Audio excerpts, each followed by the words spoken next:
Welcome back to the Buckethead and King Show. I'm gonna tell y'all something. It's hard being Buckethead and the King. I'm just letting y'all know. You just can't start at the top. Buckethead and the King is not no breakfast. And the King's popping his collar. I popped my collar. Go against a team. You don't have to hate nobody. Just dislike them a little bit. We're gonna do some run-on sentences. We're gonna mess around and say won't when it's supposed to be a different won't. And do not try to call up here and try to check us in. Because I'm telling y'all right now, can't nobody beat us bragging on us. Yeah, don't nobody like to talk more about themselves than Buckethead and the King does. Don't ever forget that I got my newspaper clip in my wallet.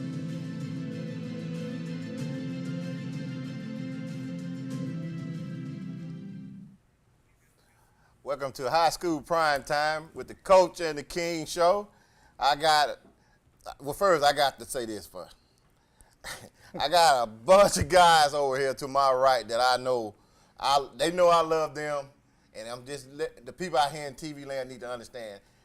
Negro League baseball was something that both of my grandfathers had put in me a long time ago, and all these guys right here, these are what I call hometown heroes. And I'm gonna start on the far end down there and introduce you guys to someone that you guys all already should know. But I'm gonna start with my man on the end. You want me to say Coach? Cause he was my coach too, baby. He was my coach too. Coach Rusty Burrow. On the right, we got Don Johnson. Don Hudson, I'm talking about Don Johnson. Don Hudson, and he played for my grandfather too. Glenn Ray. Everybody know who he is. Well, make sure you say Jones Hill Roy. We're going to get to that in a minute. Stanley McGrew and Hop City and Jones Hill Table. I'm just let you guys talk about yourself on that. What team you played for. I don't want to give that away because I know for a fact we got a lot of stories going to be told here tonight. And I just want to know who want to volunteer to start it off. Rusty. I will. Rusty, start it off for me, Rusty. All right. I was a young high school player, and high school was over, and I probably wasn't good enough to play college baseball. And I got a phone call, and they said, would you be interested in playing at Jones Hill? Well, I didn't know anything about Jones Hill. I knew where it was, so I go down there, and I start playing. And for the next several years, Don and I played with Jones Hill Royals. We played all over the state of Alabama, played in some very fancy stadiums, and we played in some soybean patches. James Brown and Silver Run. Watch out there now. All the way around the field. But we'd go down there, and he made the second best scrambled burger I ever had. James Brown made. The best one Frank Ray made. There you go. On Jones Hill, Frank All right. Ray was the manager. He was the coach. He was the cook, and he controlled everything on Jones Hill. That's right. I have some of my very fondest memories playing baseball on Jones Hill. There we go. Don? I think the year that we started, Rusty, was about 1973, 74, something like that. And again, I was just out of college, and I did play with Jones Hill, and proud to say that I was a Jones Hill baseball player. Jones Hill Roy. I got the heel. I got the heel shirt on. Yeah. And they treated us like kings. We were treated like Absolutely. kings. And I've got one quick story. I should hold this, but I've got one quick story. Shoot it in there. We were playing in the state tournament in Gadsden, and the team was up, had us 1-0. It was about the 4th or 5th inning, and I'm on first. The guy walks me, and I'm on first, and it's a left-handed pitcher on the mound, and I get my lead, and for 3 or 4 pitches, he didn't even look over there. I said, I'm fixing to go to second and steal this base. So on about the 3rd pitch, 4th pitch, he doesn't look. I take off. Well, he throws to first. First baseman catches it, throws to second, tags me out by a little bit, just barely got me. Barely got me. So I come off the field to the dugout, and I said, I'm sorry, fellas, that's my fault. Well, they blessed the first base coach out. They're all over him because they're blaming him for me leaving. Well, it wasn't his fault. It was my fault. So we had a great time with him. Okay. Well, I tell you, I enjoyed Glenn Ray. I'm Jones Hill Roy. Everybody know me as Goldie Ray. Yeah. Golden Ray. But Don and Russ were like brothers. I mean, shoot, man, we loved each other. As a matter of fact, I think that we were the first integrated semi-pro around here. I mean, after we got y'all, everybody else started going to get white players. I'm gonna leave that But alone. we started off. Y'all, so Hop City didn't start that. No, John Hill. John Hill started with Hey, man, we were playing and winning games like crazy, man. Rusty and Dunn, man, you couldn't extract them jokers out. And I'm gonna I got some more to say, but I'm gonna let Stanley go ahead on because he's gonna get a call. Stanley got his own folded. I think Well, go ahead on. I'm the only Hoffman City is here. I see that now. So I'm outnumbered. But I started playing with Hoffman City when I was a little league. Fred Johnson was the coach. Then I went up to the Pony League. William Hudson was the coach. Y'all know the principal, William Hudson. All right, then I went to Oxford, played on the Jack Crow, and then when I left high school right there, I went to Hoffman City Tigers, Clee Holloway. I take that back. How old was you? I was 18. That summer of graduating from high school, I played with Hoffman City because they shortstop got hurt and they asked me to play. And the rest is history. Rest is history. So the champ is here. I'm just gonna go. I'm just gonna go to the champ. The champ is here. So what I was getting ready to ask you, I mean, and I got questions for all you guys, you know, because at that time I'm looking at my granddaddy that was coaching Hoppin City team, Nova Mason. That's true. And my grandfather was the owner and everything you want to call on Jones Hill, Benny Ray. And then also my dad played for Jones Hill, Glenn Ray there.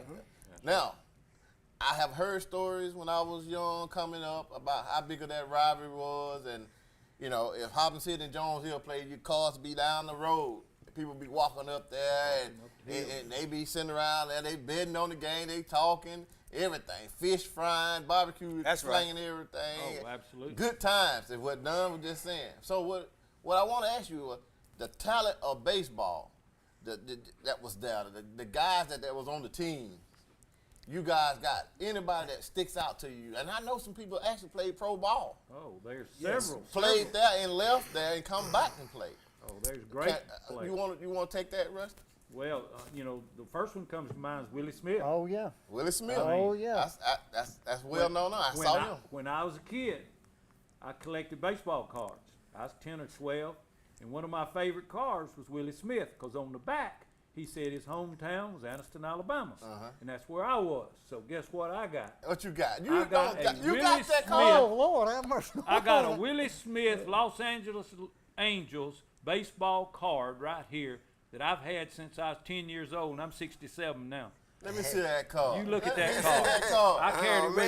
That's priceless. Hey, I got some stories about Willie Smith. That's him, man. Willie Smith went up as a left-handed pitcher. But he could hit so good left-handed, when he got in the majors, they put him in the outfield because he was a better day-by-day player, everyday player, than he would be pitching every 5-6 days. So they moved him to the outfield. Well, when he got through playing, you know, he played with several different teams and come back, played Atlanta a year, and came back home. And he came back home. Don and them set up a game at Johnson Field. They said, hey, they bringing in this pitcher named Willie Smith. And Steve Montgomery hit before me, and 3 pitches, Willie struck him out. Playing at Johnson Field, had a crowd. That was a big field, too. Tommy Dawes pitched first, left-handed. Don's playing short, I was playing second. And when Steve Montgomery came back to the dugout, I was warmed up swinging my bat. He said, ain't no sense in carrying that bat up there because you ain't going to hit it. And he got me, too. But he was a great player and just a student of the game. You know, he could play first base. He could play outfield. He could pitch. He had a curveball that would start up here and end way down there, and you was not going to hit it. I remember one game in particular was playing them, and look, they would either bat Willie ahead of Larry Bowie or Larry Bowie ahead of Willie, and you got to face them both. So I was pitching, and I had 2 strikes, I think, on Willie. This was about 1975 or 6, and I thought I'd sneak one by him, and I did, and he hit it. And it's 2022, and I don't think it's landed yet. It's still going somewhere. But he was a great player. He's the first one to come to mind. But I played with so many good players on Jones Hill. I can name you players. Glenn Ray's as good outfielders I've ever seen. And I tell you, we was in the state tournament. You mentioned Gaston. We was in the state tournament one night at Gaston, and he got hit. Led off the game. He hit. Well, I was batting second. He steals second. He steals third. Well, I have 2 strikes on me. Next pitch, he comes home, slid under me. And I just looked down. I'm just glad I didn't swing. But he was home in 3 pitches. What's he say? Yeah, he was safe. I didn't say nothing. I said, go ahead, let's go. That's true. We had a great time and played some good players. Y'all mentioned Bodie earlier. He played first base for us, and he was a good pitcher too. And like you said, Gary, when he'd pitch, he'd kick that front foot up, and he'd kick a little cloud of dust up, and he'd throw that fastball, and you couldn't hardly see it. But I liked him as a hitter. And when he would swing with everything he had, and when he would hit the ball, he'd holler, "Skya!" And when he did, somebody had to go get it. I love that. Hold on, let me see what we got here. They hung up. They'll call back. They'll be calling. They want to talk to you guys. But listen, when I used to see Bodie do that, and I used to love him when I hear him holler. When he hollered, that ball is basically gone. He knew it. He knew he was going to hit it. And people would think that was all aluminum bats. You guys use No, wooden bats. all wood bats. Y'all, when I was watching you guys play, it was wooden bats at that time. And I'm like I tell you, I'm going to call back. Go ahead, you're on Prime Time Show. Who I got here? Charles, listen, Charles. Listen, this is your time, Charles, to put everybody on notice. You called the show before, and you said you played baseball for who? I called back. No. Who did you play baseball for, Charles?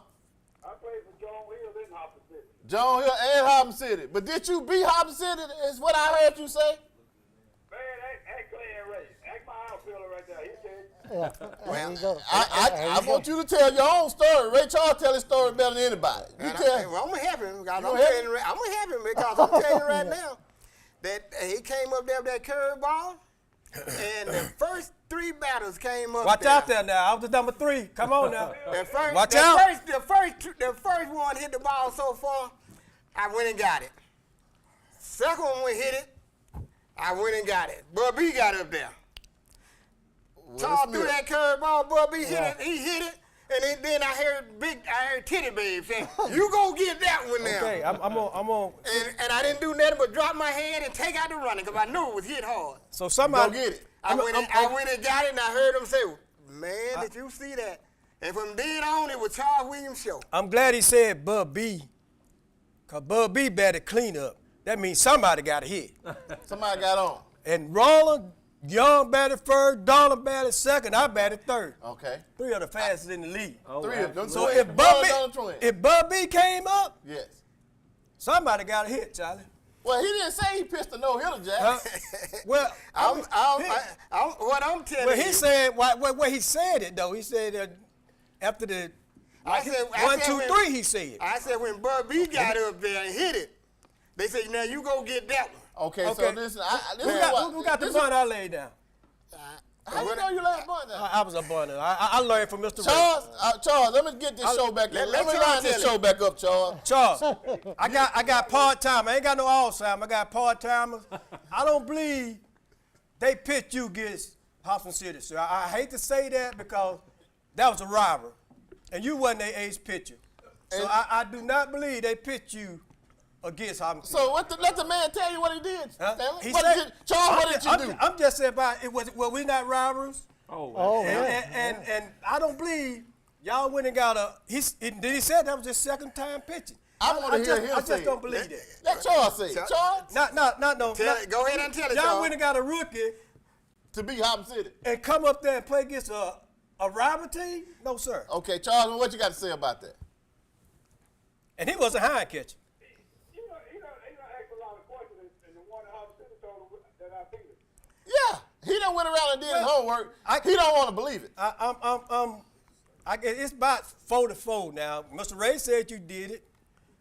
Casey said you did it. I think D. Mason said you did it, but I got Lewis Whitfield said you didn't. Jerome Wilson said you didn't. And you know I wish I had Butch. Listen. I'm going to solve this. Okay, Okay? go I'm going ahead. to solve this.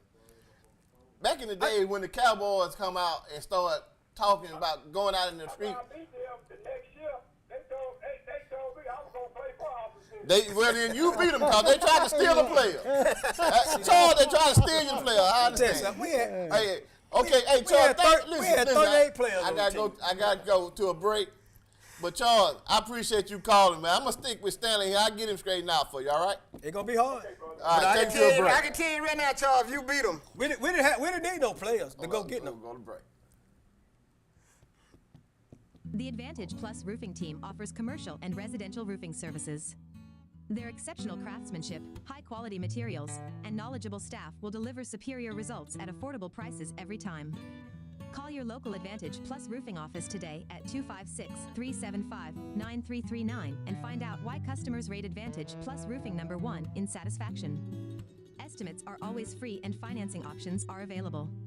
Upgrade your home with the best roofing company in Central Alabama. Hey guys, my name is Thomas Shelton, aka the Alpha Man. I'm the proud presenting sponsor of High School Primetime with Buckethead and the King. When you think high school football, think High School Primetime. And when you think of insurance, think of me, Thomas Shelton at Alpha Insurance. I'm a proud sponsor of many of our local teams. I give out over $7,500 a year to our local teams in our community. As part of Alpha, we've been in the community giving back for over 100 years, and I'd love to be your agent next time you think of insurance. Thanks so much. East Alabama's firearm headquarters is located right here in Gadsden, Alabama. For hunting, hobby, or personal protection, stop by B&B Pawn to browse their enormous selection of shotguns, rifles, and pistols in all of the major brands and models. B&B Pawn also showcases some of the finest jewelry in town to fit that special occasion. And while you're there, don't forget to check out their large inventory on instruments, electronics, and sports memorabilia. Whether you're looking to buy, sell, or trade, B&B Pawn has something for everyone.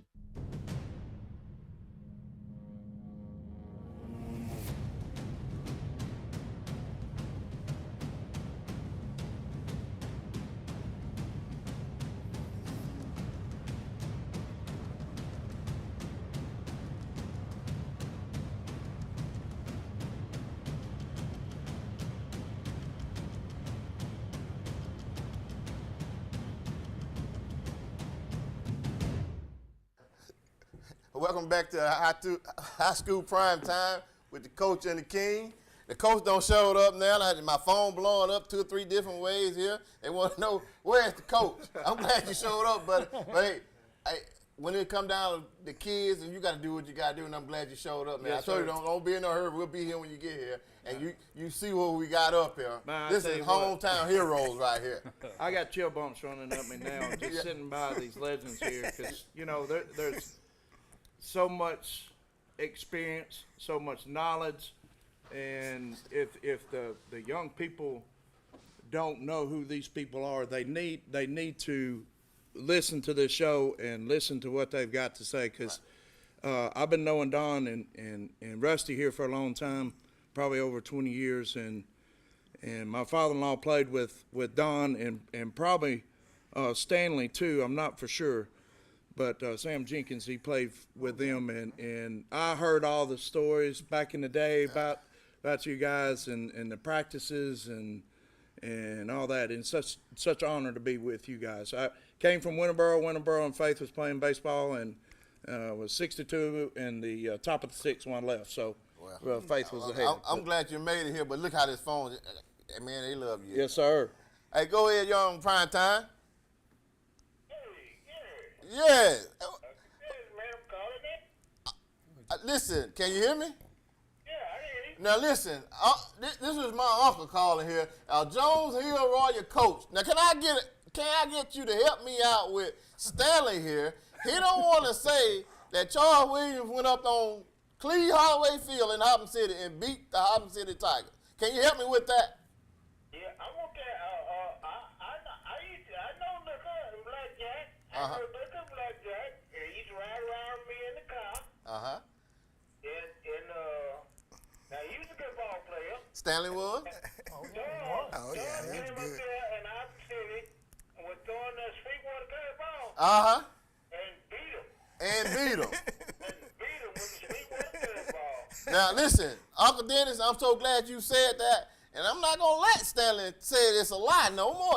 We're gonna go outside. I didn't say it was a lie. I said Cowboys I actually got part outside. time. Okay, turn the page. Blackjack was good, man. Blackjack was good. I want y'all to turn the page one time. Good ball player.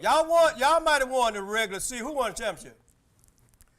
You got quiet. Man, y'all might have won one championship. What did he say? You know Jones Hill was the best thing. That was back when I was running your granddaddy balls when y'all was winning. We talking about how I'm sitting now. We can't win them all, Jack. Well, I'm talking about when all this was going on. Okay. When I started playing with Hobson City. Okay, Uncle Dennis. Uncle Dennis, I appreciate you calling and helping this man out because he got Alzheimer's. He said one. He said one championship. We beat them now. The last championship we won was in '78.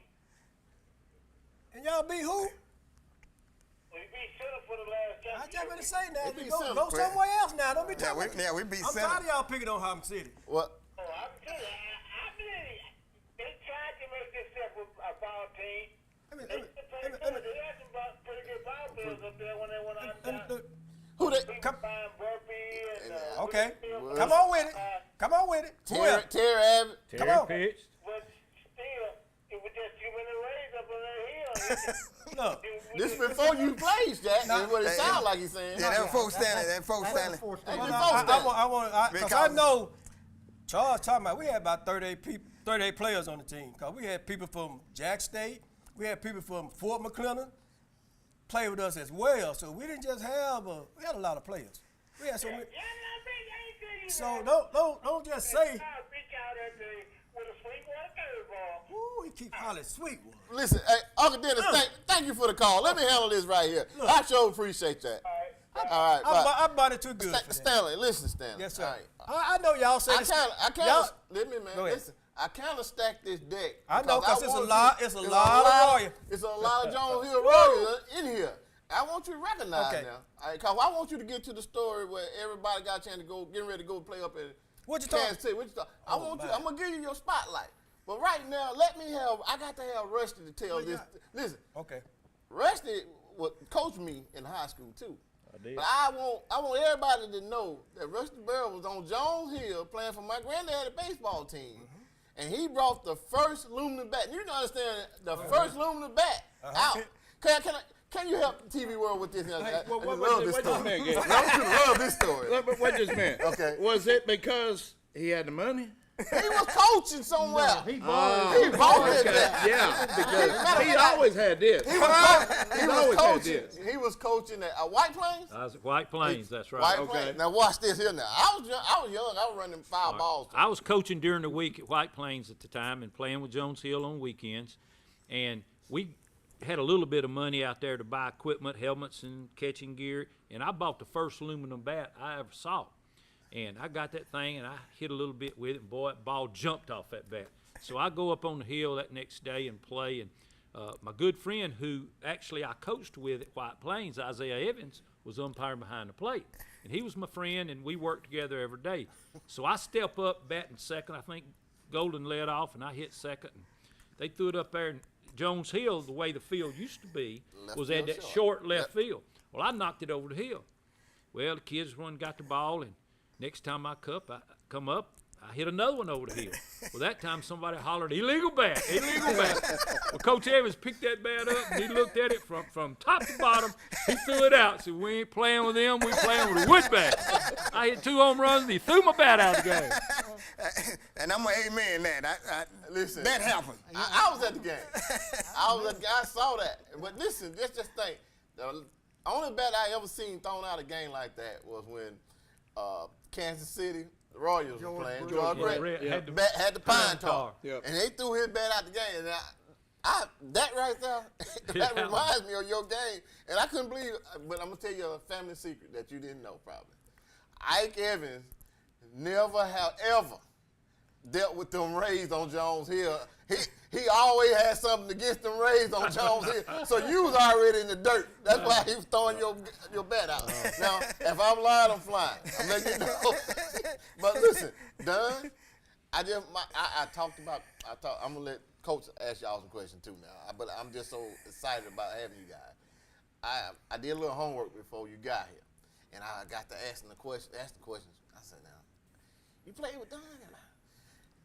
It wasn't a position on the field they said that you couldn't play. Now, they told me how good of a ball player you was. When they was telling me that, I'm like, we talking about the same Don Hustle? I know he said. Don Hustle was one of the best baseball players to come up there on that hill. And I'm telling you right now, I'm so glad, man. My dad, I'm glad somebody can tell me that you just as good as he is, because he always going to tell me how good he was. I want to hear it from you. Yeah, well, I don't know about that, but I do know that I enjoyed it. And I know that Stanley McGrew was a great baseball player. I know Golden Ray was a great baseball player, and Rusty Burroughs was too. And I have come to this conclusion. Hobson City had great baseball teams. Yes. Oh, yeah. Jones Hill had great baseball teams. And the friendships and the camaraderie that we had with each other was unreal. And even if it was a competitive matchup with Hobson City, hey, we were friends after. We might joke and kid with each other, but everybody loved it. I love Jones Hill. I mean, the atmosphere at Jones Hill, you wouldn't believe. I would. I don't know about the rest, but I would. Your grandmother, Golden's mother, I thought I was part of the family. She said because she treated me like that, and I know she treated everybody else too. But it was just a pleasure for me to go and play baseball with that bunch, with Jones Hill. Coach, I'm gonna let you get a couple questions in over here before I got 100,000 questions. Yeah, and I know Don and Rusty and Golden and Stanley probably too, but playing sports at a young age, especially you two, has allowed you to continue to be in sports throughout your life, in your careers. Rusty, heavy involved with basketball officiating as well as other sports. Don, director of Park and Recreation for Oxford, involved in sports every single day. And talk about sports and what it meant to you as a young player, and then now looking back, as we're able to do now, looking back on what we used to do and how things are now. Talk about some of the differences in the sports and talk about the difference in some of the things that you look back at you experienced through sports. Well, sports is all I've ever done. I coached for 30 years. I retired in 2003. But then I just continued refereeing every sport, football, baseball, umpiring, football and basketball, and umpiring baseball. This year in basketball was my 39th year to call basketball. Well, I was head football coach, head baseball coach, so I called basketball in the middle. So I've refereed every sport, and I see these kids come up today.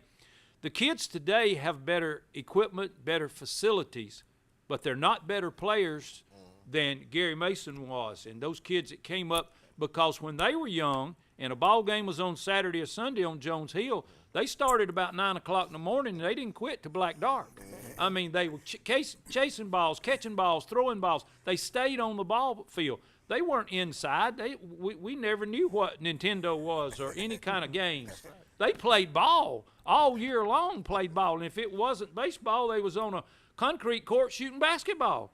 These players could play back in the day. We mentioned earlier Gerald Bell. Gerald Bell could throw a ball through a brick wall. He was no bigger than this. And I told a story earlier. I was pitching one day, and I was on first base, and I went to the mound, and I didn't have my glove, and I couldn't warm up. And I, hey, one of y'all bring me the glove. Well, Gerald was throwing with my glove to somebody over there, and somebody hit a home run. He went to get it and just carried my glove with him. But I grew up on Jones Hill, and we used to have a banquet after the season, and it was in that little building right below the house. Remember that? The clubhouse. Oh, we'd go, and you talking about putting on a show. Frank Ray cooked good as anybody. And he would have barbecue. He'd have ribs. He'd have everything. Yeah. But it was just a way of life for Don and I. And you know, I don't know that I've ever played with a better player than Golden Ray. I mean, you know, if I was going to play tomorrow, he'd be my first choice. I don't care what position, but he's so fast, he gets a jump on the ball. Why? Because he knew the game. He knew what the pitcher was going to throw. He knew the count, knew the situation. He knew where to position himself, and then not going to hit it over his head because he's going to run it down. But as Don said, great times, great atmosphere. Games supposed to start at 2 o'clock, wouldn't start sometimes to 4 in the summer. People go to church, and time they got out of church, they had to park. Well, time they walked up on that hill, and if you ever been to Jones Hill, they'd come over in droves coming from church to watch the games. Right. Games started about 4 o'clock, and we'd play to black dark. But just great times, and like I said, those kids from that era were great players because they played all the time. Not like these kids today. They only play on pretty days today. We played through rain, mud. It didn't matter. We played. And that's the way these kids grew up playing. But as Don said, tremendous memories and great friendship through our playing all those years. And I agree with that 100%. It's the friends that you make and the relationships that you build with the people that you're playing with. And not only, you know, all of us played football, basketball, baseball, whatever the sport was, we played it and we enjoyed it. And that's what we had talked about earlier. We just like being out there playing baseball. And back then, back in the 70s, everybody played baseball, good, bad, or indifferent. And everybody enjoyed it and had a good time with it. And I think there's a little bit of difference now. Kids are bigger and stronger and might hit the ball farther. But back in our day, we had very good players too. And I can't say that the players now are better than they were back then. Maybe they are. But I know we had some great players. And I know for sure we had some great memories and made some great friends out of it. And I can tell you, Hobson City started off as a farm team, to be honest with you. Because Noah Mason started coaching Hobson City, but he started on Jones Hill. He was catching on Jones Hill when he decided that he gonna go get a team in Hobson City. So so Noah start if you gonna be, you got to come to Jones Hill. Yeah. But I want to say this too. After I got through playing as good as I was playing, and Gary grew up a little bit, and I want people to understand, I started coaching Little League. I took Gary and my kids, my and my cousin and my kid, everybody kids, and went out there and won the first state championship in Anderson. I want you to know that. Now, I don't care. We won the first state championship in Anderson, in the Mustang. Yeah. Nobody have never won in the state championship. So I asked the park and rec, I said, what you gonna do for the kids? He said, Glenn, I don't know, because this is the first time it ever happened. you know, but I just want to understand, sometimes you got to take some time and put it back into the game. Right. And I always said that we were playing a team from Royal River. Yeah. Man, they had a good team. Man, they had a guy on there who hit a ball, and he was all around, pitched everything. But we wound it up with the bases loaded. In sacks. I did sacks. Bases loaded, 2 outs, and he up to the bat. And I'm sitting out there, and my pitcher done got tired. So I walks out there, and I was going to put Andre, Gary's brother, on it. I was going to pitch him. Then my man, he said, boy, you better go get Gary. And so I turned back around. I said, no, Andre, give me that ball. I said, Gary, come here. He was playing shortstop. I said, can you get this one batter for me? He said, Daddy, give me that ball. And everything else is history. Yeah. Let me tell you. Hey, man, I tell you. And then, when it came to the MVP, they gave it to the one he struck out. Man, did I catch the blues. But hey, it was good times. It was good times. And those kids right now, and I got to say this, because Dale Ramey, he was an ex-police officer, but he had a son that was catching, made All-Star. Raymond. Man, this guy spent so much time with this kid that you couldn't throw a BB by him. And not only did he didn't do all that good at hitting when we was in the league, but when he got in the All-Star, man, you couldn't strike him out. And his dad spent a lot of time with him. He just didn't put him on the All-Star team and leave him. I mean, I got to say, well, I won that championship, but I won it with team players, with everybody playing their role and did their job. I want to say that. Was that David Ramey? Yeah, David Ramey. David Ramey. Well, not taking anything from Jones Hill, because that was my team when I was on Little League, Pony League. So I used to watch this man right here. I want to hear this story. I used to go up there and watch Mr. Ray, Benny, his brother, and Bodie, and all them, and I used to shag baseballs. But I love Glenn because when he got on, he did steal second. He did steal third, and he did steal home. He stole home. He did that. Cloud of dust. And not just one game. I was go up there every Sunday just to see him do that. And when I played against him, I throw him out one time. So hold on, when you say throw him out, it don't matter.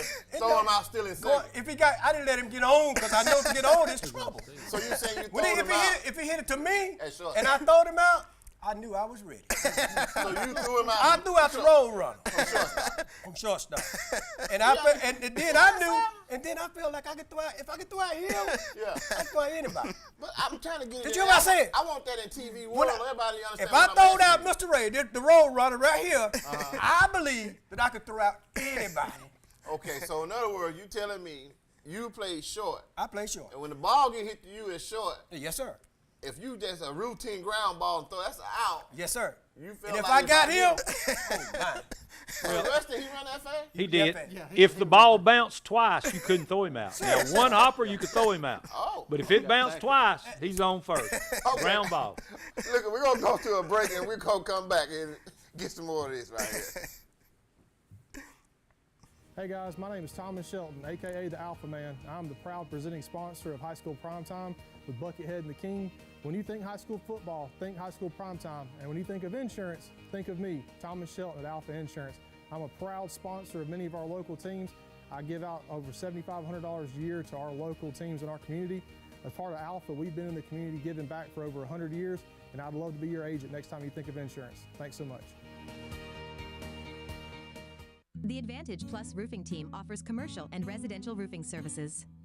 Their exceptional craftsmanship, high-quality materials, and knowledgeable staff will deliver superior results at affordable prices every time.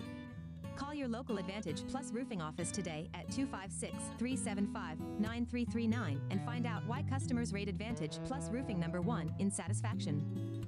Estimates are always free and financing options are available.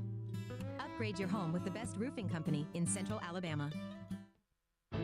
HMR of Alabama provides services for Alabama's state veterans' homes and is proud to serve the Colonel Robert Howard State Veterans Home in Pell City. With competitive pay and benefits, your career serving those who served our country can begin today. If you like to help people and enjoy new challenges, contact HMR of Alabama by logging on to hmrveteranservices.com and choose the Careers tab to find out how you can join the HMR team. Welcome to the award-winning Chocolaca Park in Oxford, Alabama. We believe Chocolaca Park is the place to be, and our fans agree, describing the park as breathtaking, professional, and fun for all. With plenty of parking, restrooms, concessions, and a top-notch staff, we are confident your experience will be second to none. Join us today at Chocolaca Park. Welcome back to High School Prime Time. I got the Negro League Baseball All-Star team up there. I can say the All-Star team. Jones Hill and Hoppin City Tigers. Now, listen, before we went to break, Rusty was getting ready to tell us a story. Now, that's what we got this for right here today. Because the history. Yes. I want the history to be out there. Yes. Well, we had a real good team, and we played 3 weeks in a row, and we had an off weekend on the schedule. And Curtis called us. He was managing then, Curtis Ray, and he said, hey, there's a team called that heard we were good, and they say they good. They want to play. And he said, can you play at 3 o'clock on Sunday? I said, yeah, I'll be there. So a team from Vincent came down, and they had 3 or 4 players named Riggins on the team, and they come in some black and gold uniforms. They were sharp now. And they had a guy on the team named Reuben Riggins, and I'd never heard of him, and, man, he could hit it, and he was good. And a few years after that, he moved into the same apartment complex I was living in, and we got to become good friends. And when he graduated from Vincent High School, he went to Alabama State and played down there, and he made honorable mention All-American at third base from Alabama State.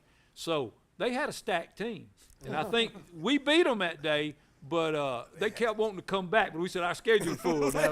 We don't, but they hit some home runs. But, you know, we played on every type of field. I remember playing at Winterboro, and the field went straight up the hill. Remember that on the side of the road? Yeah. At Winterboro Field, we played Silver Run. James Brown, been to Calmuggy, played down there. Played at Calmuggy. Played at East Gadsden over there by Litchfield High School. Right. They had him Raglins and Jones. Boy, they all played in the big leagues. Them boys from Gadsden, the Rudolph boys. Rudolphs, yeah. Rudolph boys. Yeah, they were great players. But you know, anytime you went to a tournament, the teams you had to beat, Hobson City, #1, East Gadsden always kept a good team, right. And our team was always competitive. Center, Center has some good players. You know, They had some good players. Yes, they did. They had some cornbread-fed guys that could hit that ball now. They were good, and we used to go play them every year on the 4th of July. And they had a big cookout. Remember that? Right there by the Park and Recreation Center in Center. But that, again, you know, that's what we did on weekends.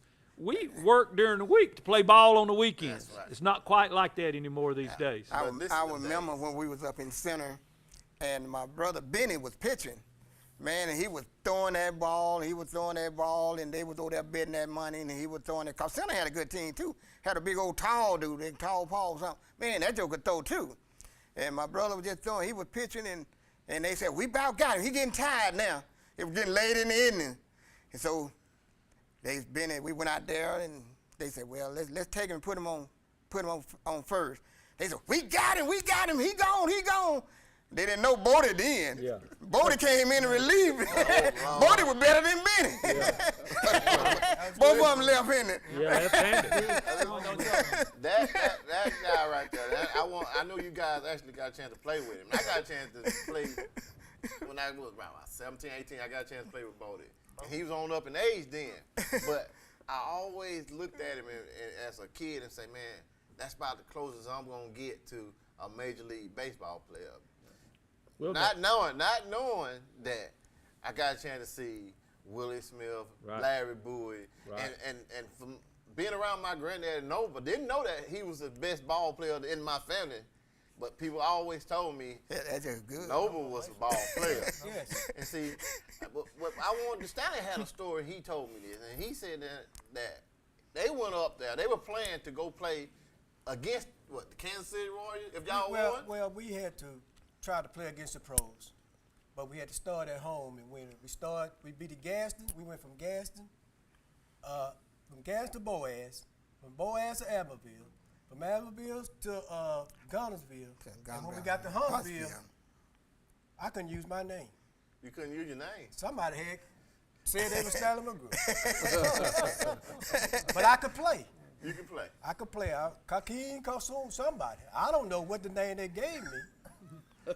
But anyway, now we done won all them games all the way up, and Mr. Talley done flew all these guys in to play against us. Who was it? I say that name It was again. Talley in Huntsville. Y'all know Talley? Y'all remember Mr. Talley? He was over the league in Huntsville. Yeah. Now we done won all these games. He done flew all these. They said a professional player. How he knew Freddie Patton was driving. I don't know how they knew his car. But they came to his one and said, we got 5 minutes to get on the field. So we couldn't get no infield, couldn't throw nothing. So we started playing. Bottom of the ninth, they had us 1-0, bottom of the ninth. Bubby got a hit. I got a hit. I believe it was Butch that got a blooper. It was 1 out, so one of them twins had to put out. They got a blooper to right field. I'm standing on second base, Bowie on third base. Now, when he hit the blooper, I saw him trap the ball because I'm on second base. Your granddaddy, Noble Mason, argued for about 15 minutes that he trapped the ball.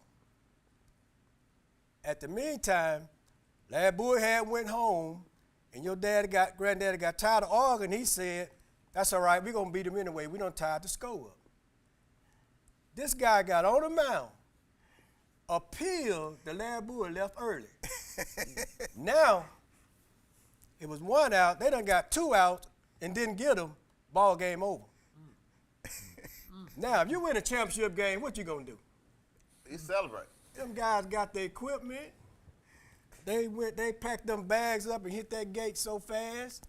I tried to talk my guys and tear the field up. I wanted to tear the field. I said, because they had, you know how they did. They robbed y'all. Yes, they did. They even had Hank Aaron nephew up there. He looked just like Hank Aaron, man. Look, that Joe built up just like Hank Aaron. I knew Holloway would have got us out of jail if we went to jail. I told him. I said, guys, man, this just ain't right. They started from time we entered the parking lot. They didn't let us get no infield. But Bubby held him down. He came in through. This guy right here, Willie Smith. I think I got a chance to play with y'all elder guys because I was about the first young guy that started playing with y'all. Yeah. And I used to go see this man. That's why I tried to break his record in stealing them bases. I got to play with the elders, and I got to play with the youngsters. I was the elder. I played with you. I played with Jones here now, and I won some championship. I won a championship with Harlem City. Well, let me ask this. This is what I want you to tell Don and Rusty. My daddy was there, but Don and Rusty and Coach need to know this. The first year that we started playing in the league in Birmingham, we don't want in the Talladega League. We don't broke that lead up. Yes, sir. Yes, sir. Okay. At this time, I'm playing and coaching. Yes, sir. Okay. Stanley playing. We had this. I'm gonna give you the team.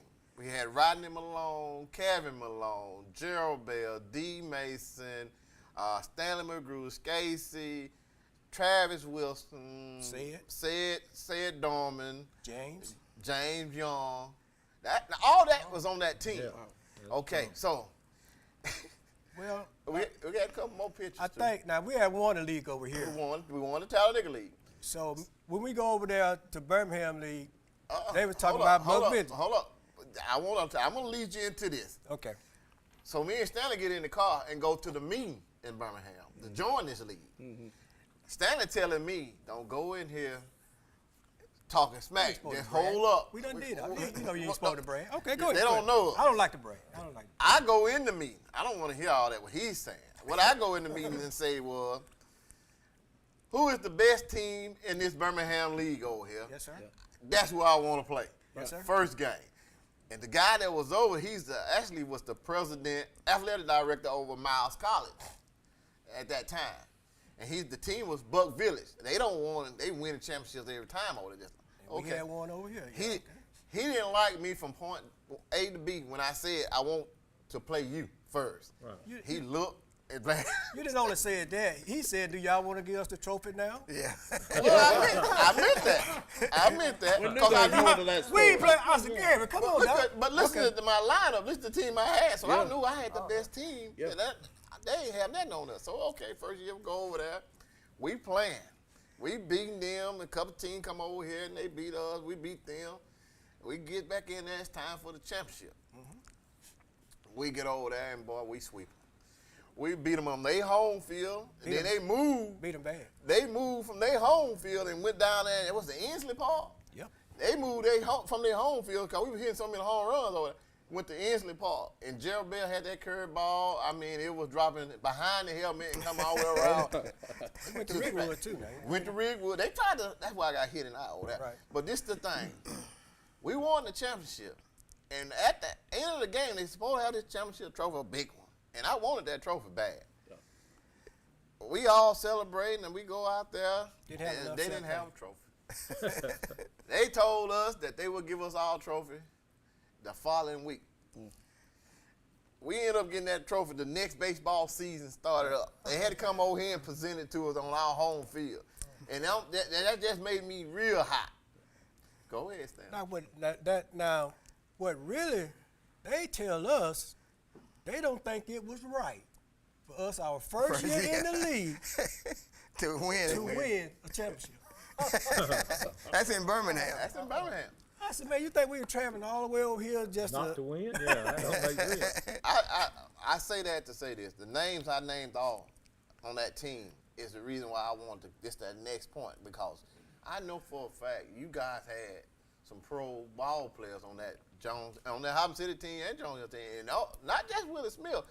You had Larry Bowie, Terry Abbott, for San Diego Terry Abbott. You guys got a chance to play against these guys. Oh, yeah. That's talent. I'm talking about against talent. Also, I'm going to tell you something I realized when I was playing high school ball, and my favorite coach in baseball, I have two in high school, and my dad is my favorite all around. But I had Rusty coaching me for a little while in high school, and I had Randy Bussey. Oh, Randy was good. Coaching me. Yeah, Randy Bussey played ball for my granddad at Harlem City. And Jones here too. That joke will hit a ball a country mile. So Coach, what I'm saying is, Coach, some of these kids they get a chance to be around baseball just a little time during the season. Right. I was around baseball all my life. Yeah. Right. It wasn't a season. I don't know what my dad and my mom playing and how they playing, because both of them had baseball fields. You got Nova Mason Park up here, and you got Jones Hill on it, Frank Ray up here. So they playing something. They got me in the middle of this. Yeah. But getting a chance to be around these guys and running balls and seeing Rusty get his bat thrown out the game, and you know, that's a childhood memory I ain't gonna never forget. And my mom, I'm gonna tell you, my mom told when Rusty was coaching in baseball at Jacksonville, he got a chance to coach the East-West All-Star team, and I made that team, and we traveled all the way through. My mom told them that if Rusty don't coach me, I can't go. Right. I wasn't gonna be able to go and travel. I'm like, Mom, I'm trying to get a college scholarship. I need to play ball. Rusty had to call my mom and tell her, I'm gonna take care of him. Yeah. I'm gonna take care of him, and he did. Mm-hmm. You want to say something about that, Rusty? A little bit about how we went all the way around. Well, we in the East-West All-Star, what they do is take one or two from each team, and high school season's over, but they take what they're usually the seniors and they're all-stars, and we first started in Talladega, and then we moved to Gadsden, and we moved to different places, and we won them all. But very similar to what Stanley said and Glenn said, sometimes when you get in somebody else's yard or somebody else's ballpark, strange things happen. We go up to Huntsville and beat them bad, and then they take most of the Huntsville players on to Birmingham to play in the final game. and he's still coaching us. And it didn't make sense. But you know, always it was an honor for me. I think I coached that East-West team 19 years in a row. And I had some just fantastic players, and some of them's no longer with us. They've passed. But, you know, I went to Birmingham 2 or 3 times as a head coach in the finals of that East-West All-Star thing. But, you know, we play against them all year. Regular season, we have to, you know, anytime Jacksonville Oxford played, it was 2 of the best teams in the county, and that was always a fight, always a game. But then at the end, I'd take 2 or 3 of mine, 2 or 3 of theirs, and then we'd go play, and we were really good. But, you know, that's what it's all about, and like he said, the memories and just being a part of being around these kids coming up. You know, I knew they could play because they've been playing. I've been seeing them since they was 8 years old, 10 years old, 12 years old. I knew those kids could play. And that's what made it worthwhile, just seeing them, putting them out there, letting them perform. And I didn't try to overcoach them. I kind of lined them up and backed up and watched them play because they was very good. That's all of it. And I tell you, I sent my dad down there to get Stanley on our team. And he did. He tried. I said, man, we need Stanley, Dad. Oh, yeah. I said, go down there and see what we can do to get him up here. He came on the job. Trying to get you to come to Jones Hill. Yes, sir. Reverse what Jones. They done took all our players. I was a Jones Hill and Harlem City man anyway. Yeah. Because when I was little, man, I'm going to Jones Hill. I'm serious. I used to love to go up there and see them play, man. And when I got my chance to play, I hated. I got the chance by somebody getting hurt, but hey, they asked me to play. Who was the guy that played for you guys that played for Pittsburgh? You talking about my cousin Charles Howard? Yeah. Pittsburgh. Yes. Okay. He was on the AAA team too long, but he hit one. He hit one so far when it went out foul, but when it got around the corner, it was down the street. Plus he batted with a 39. 39. That's all right. That's a piece of work. And you know, we didn't go to high in 36, but he had a chocolate 39. I hate to say this, but he had a little piece of steel off in the Oh, man. And I couldn't swing it, but you know what I could do? You can lay it down. I can lay it down. So you do that small ball? Huh? Listen, I know for a fact, and I got Don and the rest can probably vouch for this, and I know you and Dad can. Ron and Donald, those 2 twins right there, I haven't seen hands as soft like that right there in a long time. Ozzie Smith had some hands like that. But Ron and Donald Young, them twins was tough. But they throw you in the mix of it, Jack. That's we used to practice on our double play with nobody on base. Yeah. If you're the back single, he'll throw it to me and I'll throw him out. What was the practice? Did you say practice? I didn't want everybody to hear out there what he said. Practice. In a game. You got to practice. We had some pitches sometime, like Alan Lane would tell us, just sit down, tear around. Y'all just sit down. I got this. Can you imagine seeing a ball game? I knew you guys played in the league, so I'm like, can you imagine seeing this going on? You got Terry and Lane and Bud beating them, and when we get to the ninth inning, they tell us to sit down. So me and the twin, I used to go up there and tell Lane, make him hit on the ground. I go get it, man. There wasn't no problem for me. That's like bingo long all-star. You do know that. Telling people to sit down. Well, they did. They did say, hey, we got this. I mean, because Lane, if he don't, he going to hit you. If you couldn't go in there and dig, you couldn't dig him on. So did y'all play against Lane? Alley Lane Alley. Yeah. Yes. Okay, Yeah. I heard. This is. I just want to make sure this is a true story. I heard that he actually pitched. I want to 18. see 18 innings. 18 innings. Yes. I didn't know that. Against Center. 18 innings. That's what they Yes. said. We beat him that first. We played a double hitter. We beat him that first game. Nova Mason looked at him and said, "You look like you can go some more." And he did. Wasn't no pitch count back then. Was No, No, that's- no such Wasn't no pitch count. Matter of fact, listen, when my dad told me, and Hobson City didn't even have a rope around the outfield. It was just the woods.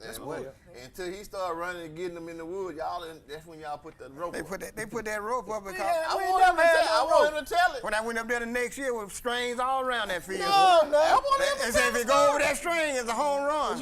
Well, hold on, wait a minute. Is you talking about Hobson City Park or Clee Holloway? Clee Holloway. We never had a string. Man, did we? We always had the trees.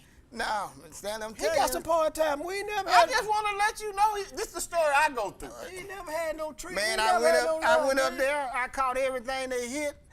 Man, I went over in the bushes to get them. Yes. The next year we went up there, they If you had cut off- strings. now, If if it you don't go, get- if it go over, I'm quite sure that somebody listening can amen this. Not no string in the outfield. We Man, all you can get, Glenn. How you think you ran so far?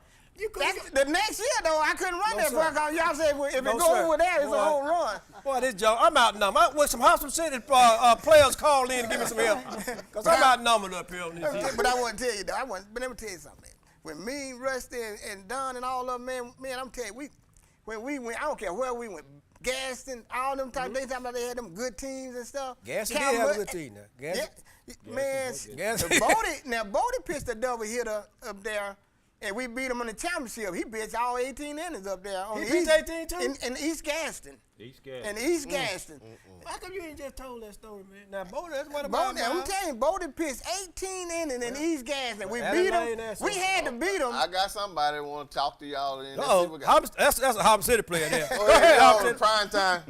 Man, look at him. Talking about Rick Woodfield, I like that before my time. Hey, truck driver, you over there in Leeds. I already know who this is. Uh-oh. These guys here now, all these guys here play baseball in Hobson City and Jones here. Now, I know what you did in Hobson City because you already called in this show and told me you parked that truck and go straight to Clee Holloway Club and you don't know what day you leave. Nope. Is that the truth? Hey, I thought it was a truth. Johnny Taylor must have been playing that night. Was Johnny Taylor, Joe Simon, who was it? Hey, I'm telling you the truth. I thought it was a truth stop. He thought it was Hey, I get lost.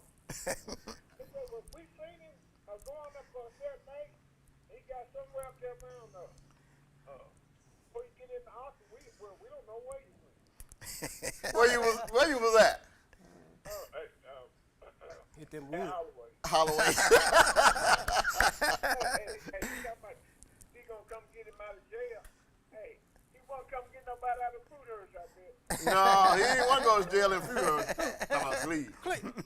Mr. Clee would have got you, bud. I know. He ain't got to tell me. Listen, guys. Let me tell you something. Hobson City have a whole lot to thank Mr. Clee Holloway for. Yes. Mr. Clee Holloway, hey, he put Hobson City on that map. Yes. You're right. I can sit up there looking at y'all and laughing. Hey, you talking about Rick Woodfield, man. All right. Yeah. You probably want to throw it down. We actually went over there and played in that Birmingham League and won over there. And you asked them guys over there about Jones Hill team coming over there and winning. But they said they got some good ball players over there on that hill. But we left a mark over there. We would have won it 2 years in a row until I got hit. But, hey, thank you for the call. They tell me I got to go to a break, brother. Thank you for calling, all right? Y'all hang in there. All right, thank you. Bye-bye. All right, we're going to go to a break and we'll get back with you guys. Who was there for Birmingham? The Advantage Plus Roofing Team offers commercial and residential roofing services. Their exceptional craftsmanship, high-quality materials, and knowledgeable staff will deliver superior results at affordable prices every time. Call your local Advantage Plus Roofing office today at 256-375-9339 and find out why customers rate Advantage Plus Roofing #1 in satisfaction. Estimates are always free and financing options are available. Upgrade your home with the best roofing company in Central Alabama. Hey guys, my name is Thomas Shelton, aka the Alpha Man. I'm the proud presenting sponsor of High School Primetime with Buckethead and the King. When you think high school football, think High School Primetime. And when you think of insurance, think of me, Thomas Shelton at Alpha Insurance. I'm a proud sponsor of many of our local teams. I give out over $7,500 a year to our local teams in our community. As part of Alpha, we've been in the community giving back for over 100 years, and I'd love to be your agent next time you think of insurance. Thanks so much. The weather is warming up and spring is just around the corner at Miller Sand and Landscape Supply. I'm Craig Miller and we've got something for everyone. From bulk materials like sand, gravel, and mulch to beautiful outdoor decor to make your outdoor living space the envy of the neighborhood. See our beautiful selection of Mazzarelli fountains, flowers to brighten your garden, and an outdoor center loaded with beautiful decor. Whether you need a little or a lot, visit Miller Sand and Landscape Supply.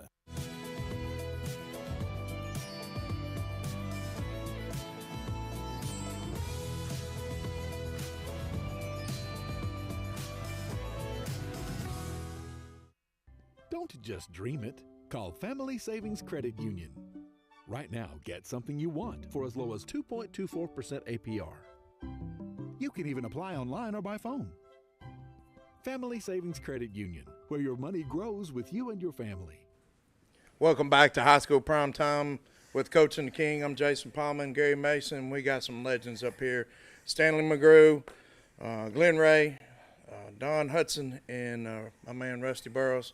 And I want to start, during the break we were touching on something. I want to lead into that with a question for you guys.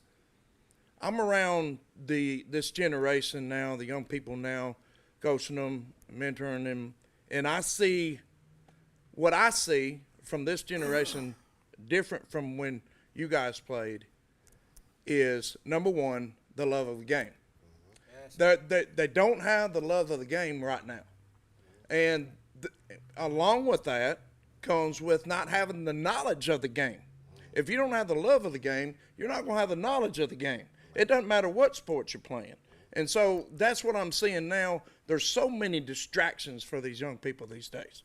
So many, especially when they reach that 15, 16-year-old area here where everybody's got a truck, a car, and girlfriends and games that they're playing inside. You ride around on a Saturday and Sunday, and I'm going to challenge you to find one person out shooting basketball or out playing baseball. You're not going to find it. You just the kids these days don't have the love of the game. Now, am I wrong?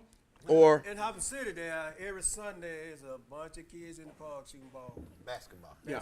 You don't find them playing baseball. And just about most of my kids I drive a school bus as well, and all them kids get off. When they get off that bus, they go to that basketball court. I don't know why, but they there. That's good. And I put up goals. I bought nets. I bought basketballs, and because the pandemic had hit, and oh Lord, they begged to get the goals back up. But they's back up now, and they really playing. Now, when I left, I seen a bunch of girls in the football field. Yeah. They was out there doing some tumblers. See, our recreation is not like when I came up. Yeah. Because, we had Little League, Pony League, Colt League, all the way up to Mr. Rainier. Mm-hmm.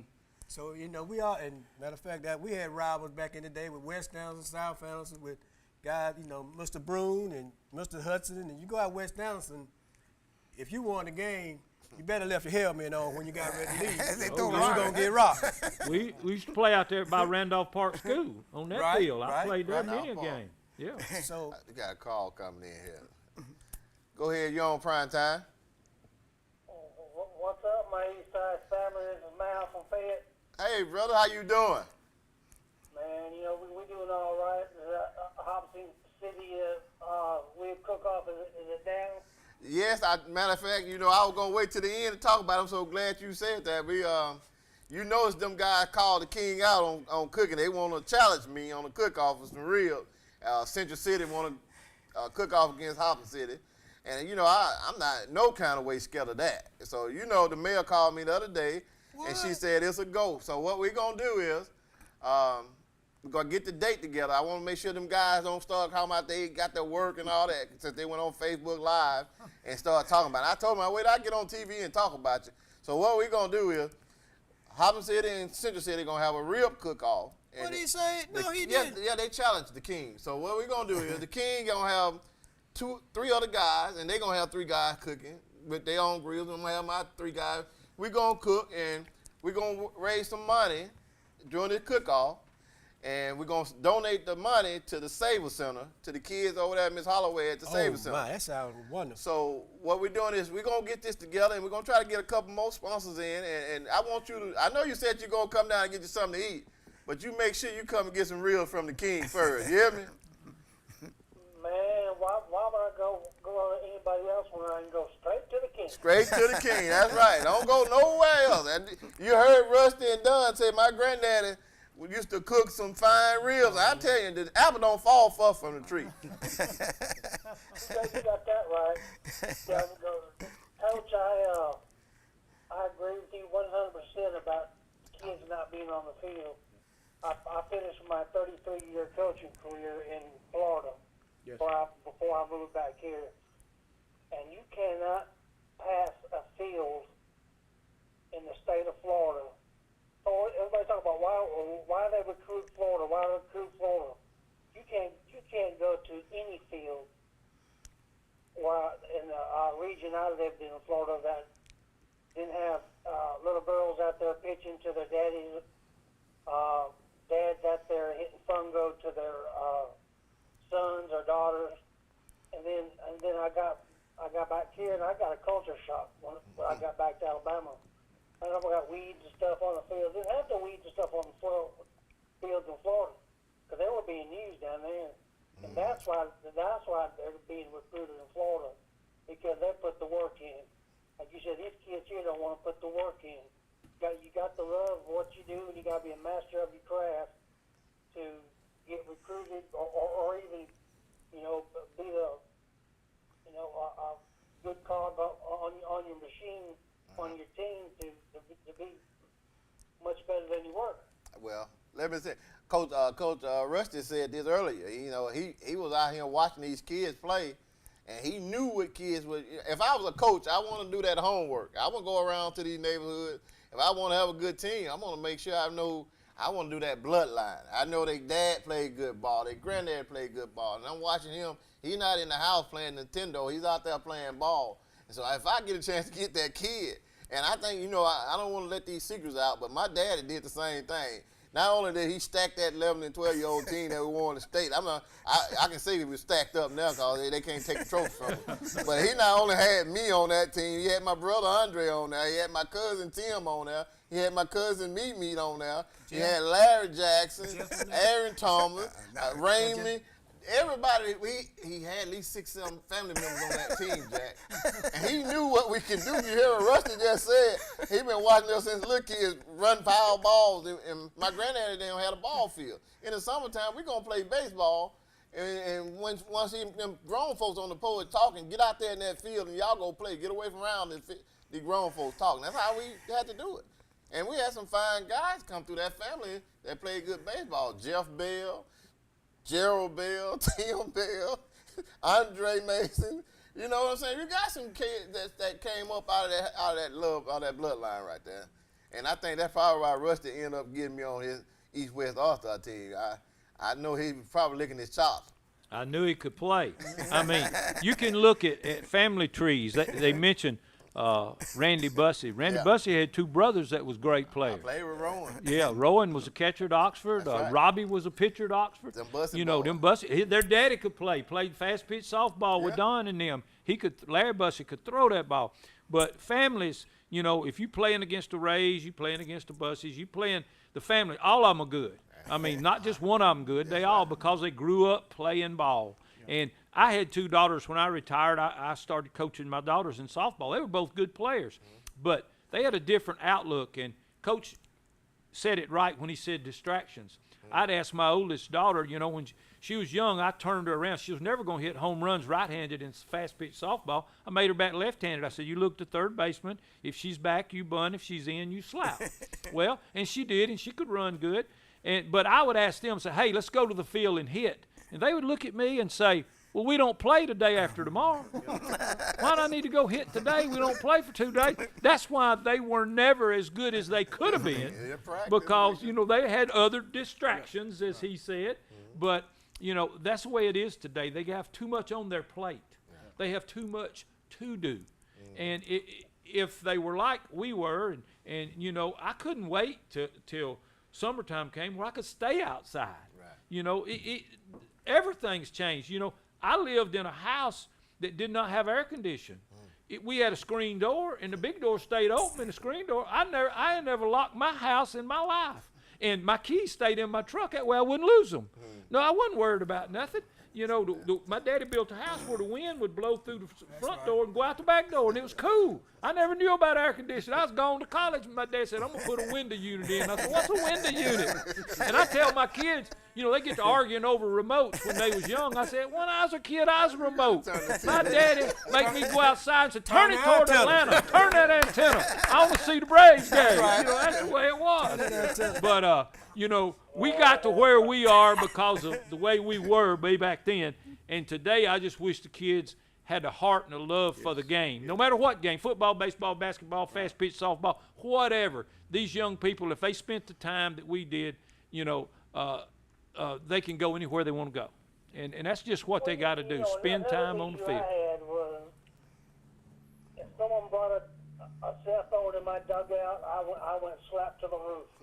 You need to leave that something gun in your vehicle. I do not want to see a cell phone nowhere in my dugout. The first time I see you texting, you little Timmy or little Susan go to the house. Yeah, boy, but we weren't going to be able to do that anyway. I guarantee you that. When I left here. Do you need some help against this cookout with this man? I'll be willing to help you. Since I'm from Harvard City. My East Side brothers, hey, thank you for a call, and keep listening, because I got plenty more stories on this here table right here. Let me get him straightened out about this cookout. Thank you for the call, my brother. I thought he said. All right. I thought he said he gonna challenge Harvard City, didn't he? Not him. No, that wasn't him. The people out there in Central City went on Facebook. I'm sorry, sir. I thought not him. Them folks from Central City went on Facebook Live, made a video, and they kept calling my name out. And I told them it's a such thing as starting off in the minor leagues. They don't understand that. You can't go straight to pros. You start off in the minor leagues, and you might hang in there for about 15 years before you can even get to the pros. They trying to come straight to the king. I'm a pro. They can't cook like me. But that's what they want out there in Central City. They want to challenge Harvard City in the cookout. And I'm going to bring them down. Is this the reunion time? Or? It's before reunion. We're going to get the date, Jack. You going to be out there? Yeah. Okay, well, let me get this call. You're going to, cause I need the money to go to the Savings Center. We're going to help kids. Yeah, that's a man. Go ahead, you're on prime time. Yes, this is Roger's Flash Hill. Flash, what's going on? Another John Hill. John Hill. Go ahead, Flash. Come on, my buddy. I'm glad you called. Watching all this knowledge, you got to get talking about the baseball and cook-off and stuff like that. Hold on, Flash. Hold on. I want people to know you was the coach on that 11 and 12-year-old all-star team out that won the state championship, the first state championship. You was a coach on there also with my dad. Everybody didn't know that. And the second fast is on John Hill. Okay, let's go ahead. Second fast. The first. You know, when I ran against your dad, when he see him on win, he said he done slipped. he didn't want to admit it, and he had to go try to catch me. Well, I slipped. So he wasn't as fast as you, Fly? No, he about 10 seconds slower than I was. 10 seconds. 10 seconds slower. Oh, man. I think I ran the 100-yard dash, and he'd be still coming. Well, listen, I'm so glad you called, but I know if you go to a Jones Hill baseball game, not a Jones Hill, and if Roger Farrell is at the ball game, at the backstop, the visiting team has had a bad day. They had a bad day when they got off the bus. Listen, I'm telling you, guys, my favorite game to play against in semi-pro baseball, and Roger Farrer was at the ball game, is playing against Easter Bogut and the Montgomery Ball. Oh, they could hit. They were good players. Terrence Montgomery and Reynald Montgomery, they were good ball players. Yes, sir. But when Flash get a hold to them, They couldn't hit they nothing. ball game, they season is over just for that day. They get mad. He have their head. Go ahead, Flash. I'm gonna let you talk. I got another call coming in. Get to your point. Yeah, but I was just going to say, with all the nice damn baseball, they need to be calling you every week to get some tips on what they need to do. Back at the time that Glenn Ray and me and Oscar Anderson played outfield, when we got to playing baseball, we blurred from our elbow down to our knees. Because Bodie Summon, with the speed that we had, any ball hit in the air, on a line drive, just up in the air, pop up, and once they come behind and spread second or third base, the ball should be caught. Because with the speed we had, the ball ain't got no business hitting the ground. and we a line drive just behind the shortstop or in the first, second, third base. We come up and catch the ball, diving at it, and we was playing on a rocket outfield. Right. We skin our knees, elbows, belly, and everything. Because they voted something said should no ball hit the ground with the speed that was out there. Well, hey, listen, I got to go to a break, but I appreciate you calling Coach Farrell. Yeah. And I still say you the second fastest. Glenn was first. We already know that he was 10 seconds slower than I was, but I made him feel good if I let him win. Oh! All right, thanks for the call, Flash. We're going to go to a break and come right back. If you call in, keep calling in. See, that you spot Flash. The Advantage Plus roofing team offers commercial and residential roofing services. Their exceptional craftsmanship, high-quality materials, and knowledgeable staff will deliver superior results at affordable prices every time. Call your local Advantage Plus roofing office today at 256-375-9339 and find out why customers rate Advantage Plus roofing #1 in satisfaction. Estimates are always free and financing options are available. Upgrade your home with the best roofing company in Central Alabama. Hey guys, my name is Thomas Shelton, aka the Alpha Man. I'm the proud presenting sponsor of High School Primetime with Buckethead and the King. When you think high school football, think High School Primetime. And when you think of insurance, think of me, Thomas Shelton at Alpha Insurance. I'm a proud sponsor of many of our local teams. I give out over $7,500 a year to our local teams in our community. As part of Alpha, we've been in the community giving back for over 100 years, and I'd love to be your agent next time you think of insurance. Thanks so much. East Alabama's firearm headquarters is located right here in Gadsden, Alabama. For hunting, hobby, or personal protection, stop by B&B Pawn to browse their enormous selection of shotguns, rifles, and pistols in all of the major brands and models. B&B Pawn also showcases some of the finest jewelry in town to fit that special occasion. And while you're there, don't forget to check out their large inventory on instruments, electronics, and sports memorabilia. Whether you're looking to buy, sell, or trade, B&B Pawn has something for everyone.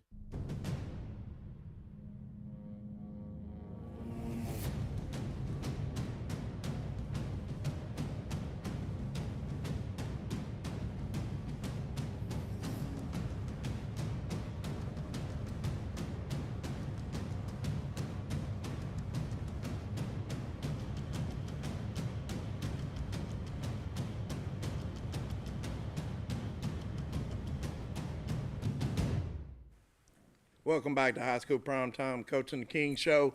During the break, we were talking about Robert Duncan from over at Talladega Central, longtime coach, great ball player during his day. And I saw Robert last summer out at Talladega College. I was watching the team practice out there, and his son's playing for Talladega College right now. I think it might be his baby boy, cause he his baby had boy. another one going to Tuskegee at one time. That was showing up baseball player. It was. Like hitting Robert was good. But hey, we're gonna get back to Robert. Got another call here.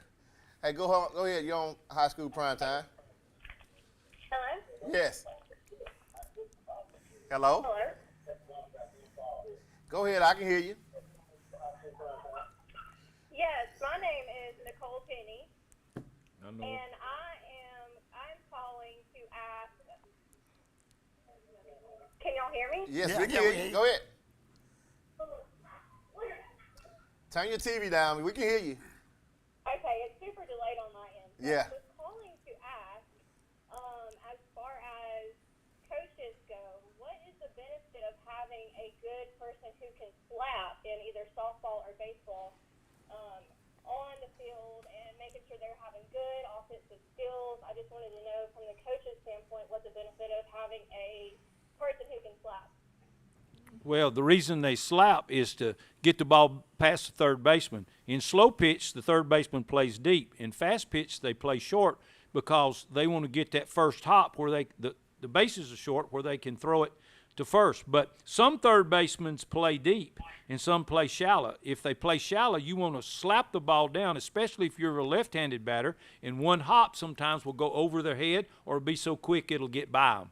But I turned my daughter around because she could never hit home runs as a right-handed hitter, but a left-handed hitter, if the ball bounced more than once, she was on, or she could slap it and it would hit and bounce right over the third baseman's head. So that's the reason that you have especially left-handed hitters bunt or slap. They do it a lot in fast-pitch college ball. Right. You know, they get a running start and lay it down and go. That's what they can do in the left-handed box. I saw the girl on the Florida team just the other day. She batting on the left, and she slapped that ball. I would have slapped now, and I just threw the gap. And that was that's a good hitter. And you want to watch where your third baseman is playing too. Knowing the game. Yes, if he playing back there, you lay down one, you slap one. I watched my grandbaby play the other day, and the team laid down one of the prettiest bunts, back-to-back bunts I ever seen, man. I'm talking. I thought, and we did that as well. But if that third baseman back there, hey. Got to know his field. Stanley, all right. Thank you for the call. What team was your granddaddy Thank playing? you. Okay. Go ahead. You're on prime time. Hello? Yes. Yeah, this is Reverend Rips. I was watching your show. Hey, Rev, how you doing? Pretty good. And listen, I enjoy the show. But I wanted to make a comment on something that was said about the young people today. Uh-huh.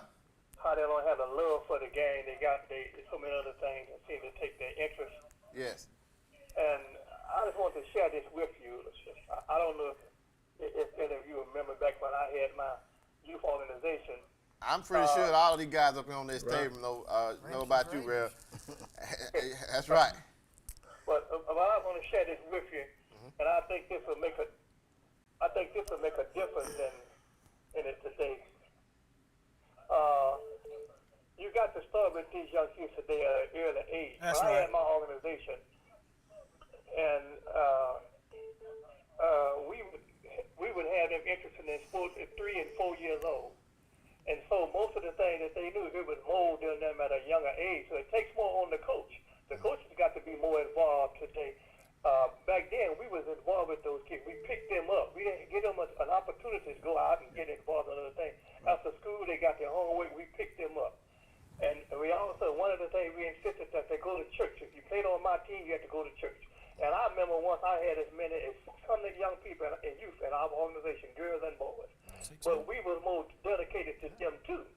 We put more time in it, and it's a sacrifice. It's hard work. Yes. But you got to get them at a young age, and you got to mold the right things into them. Don't let them get involved in other things. If you pick them up at an early age, when 2 and 3 years old, and you one of the things that they have to do to be part of your organization, they go to church on Sunday. They got to get their homework after school, and they got to be just a good kid. And then we would start teaching them. We even had t-ball. We had little league football, and I remember coaching some kids as young as 3 and 4 years old. So as they grew up, they didn't have an opportunity to get recruited by the streets. That's Get involved in the things. So it's going to take more dedication on us too, as it does on the coaches and the young people that put with these young kids today.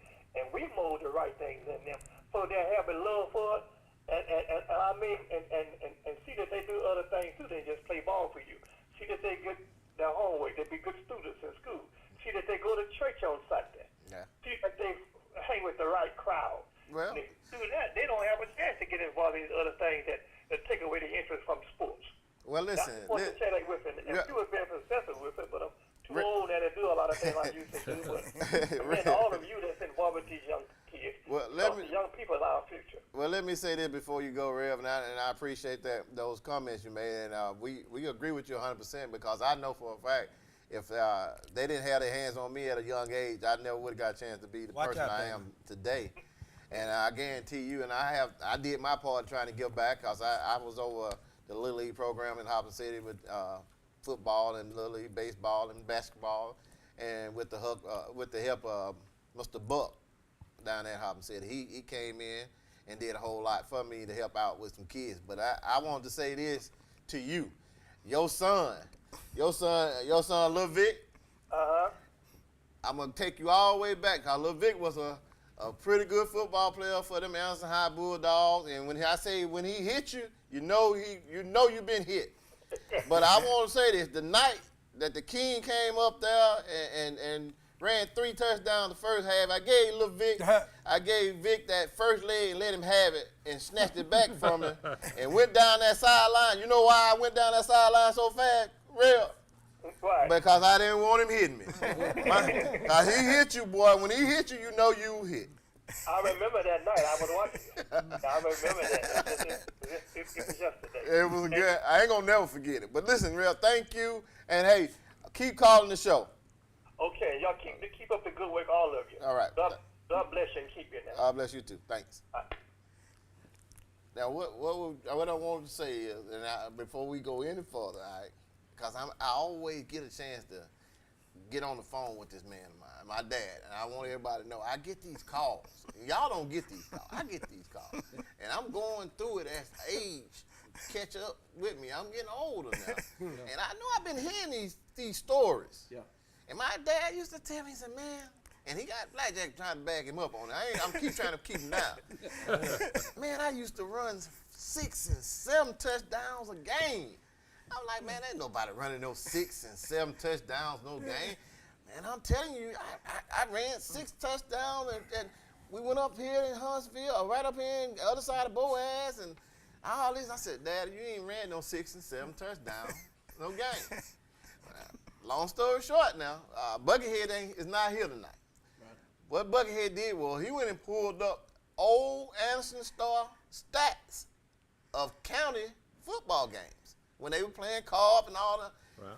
And here his name will go. Glenn Ray, 6 touchdowns, 5 touchdowns. I'm like, hey, they must have been playing some little pony league teams, man. This guy listen, I'm not trying to brag. I had to see it. I was like, me and my brother always say, Dad got a story right every time he talks. That he did this and did that. But he got the ink to prove it. Hey, let me tell you something, Gary. And I brought this CCTS. I brought, Ike Evans, his wife was from Ellis City. So Laurel High, we had never beat Laurel High down in Ellis City, but we had beat them when they came to Hobson City.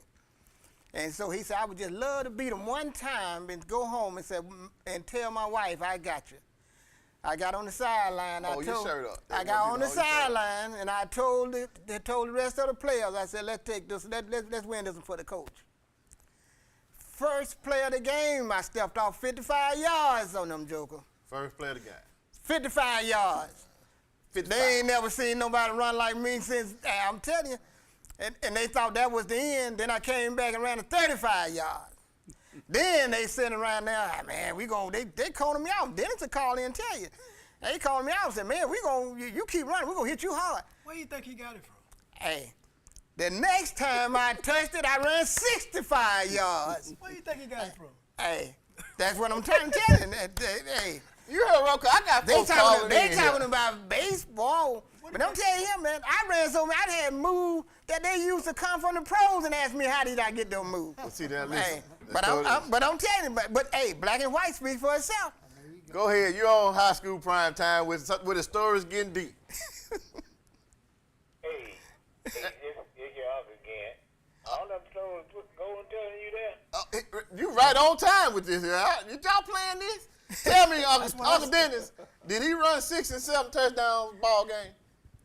Absolutely. I'm gonna believe him now, cause my Uncle Dennis said. Absolutely, and I played son. I was doing the boogaloo while he was running. Well, listen, all I know is I'm so glad I got that Ray bloodline in me and a Mason bloodline and Ray mixed together, man. Y'all put me on the map. Yeah, and Noah was a good ball player too. I saw him play; he was great. And but Golden, all them touchdowns he ran them. He ran some up there against Westside one night, and he ran about 6 or 7. It was homecoming. Ran about 7 touchdowns. Oh, homecoming?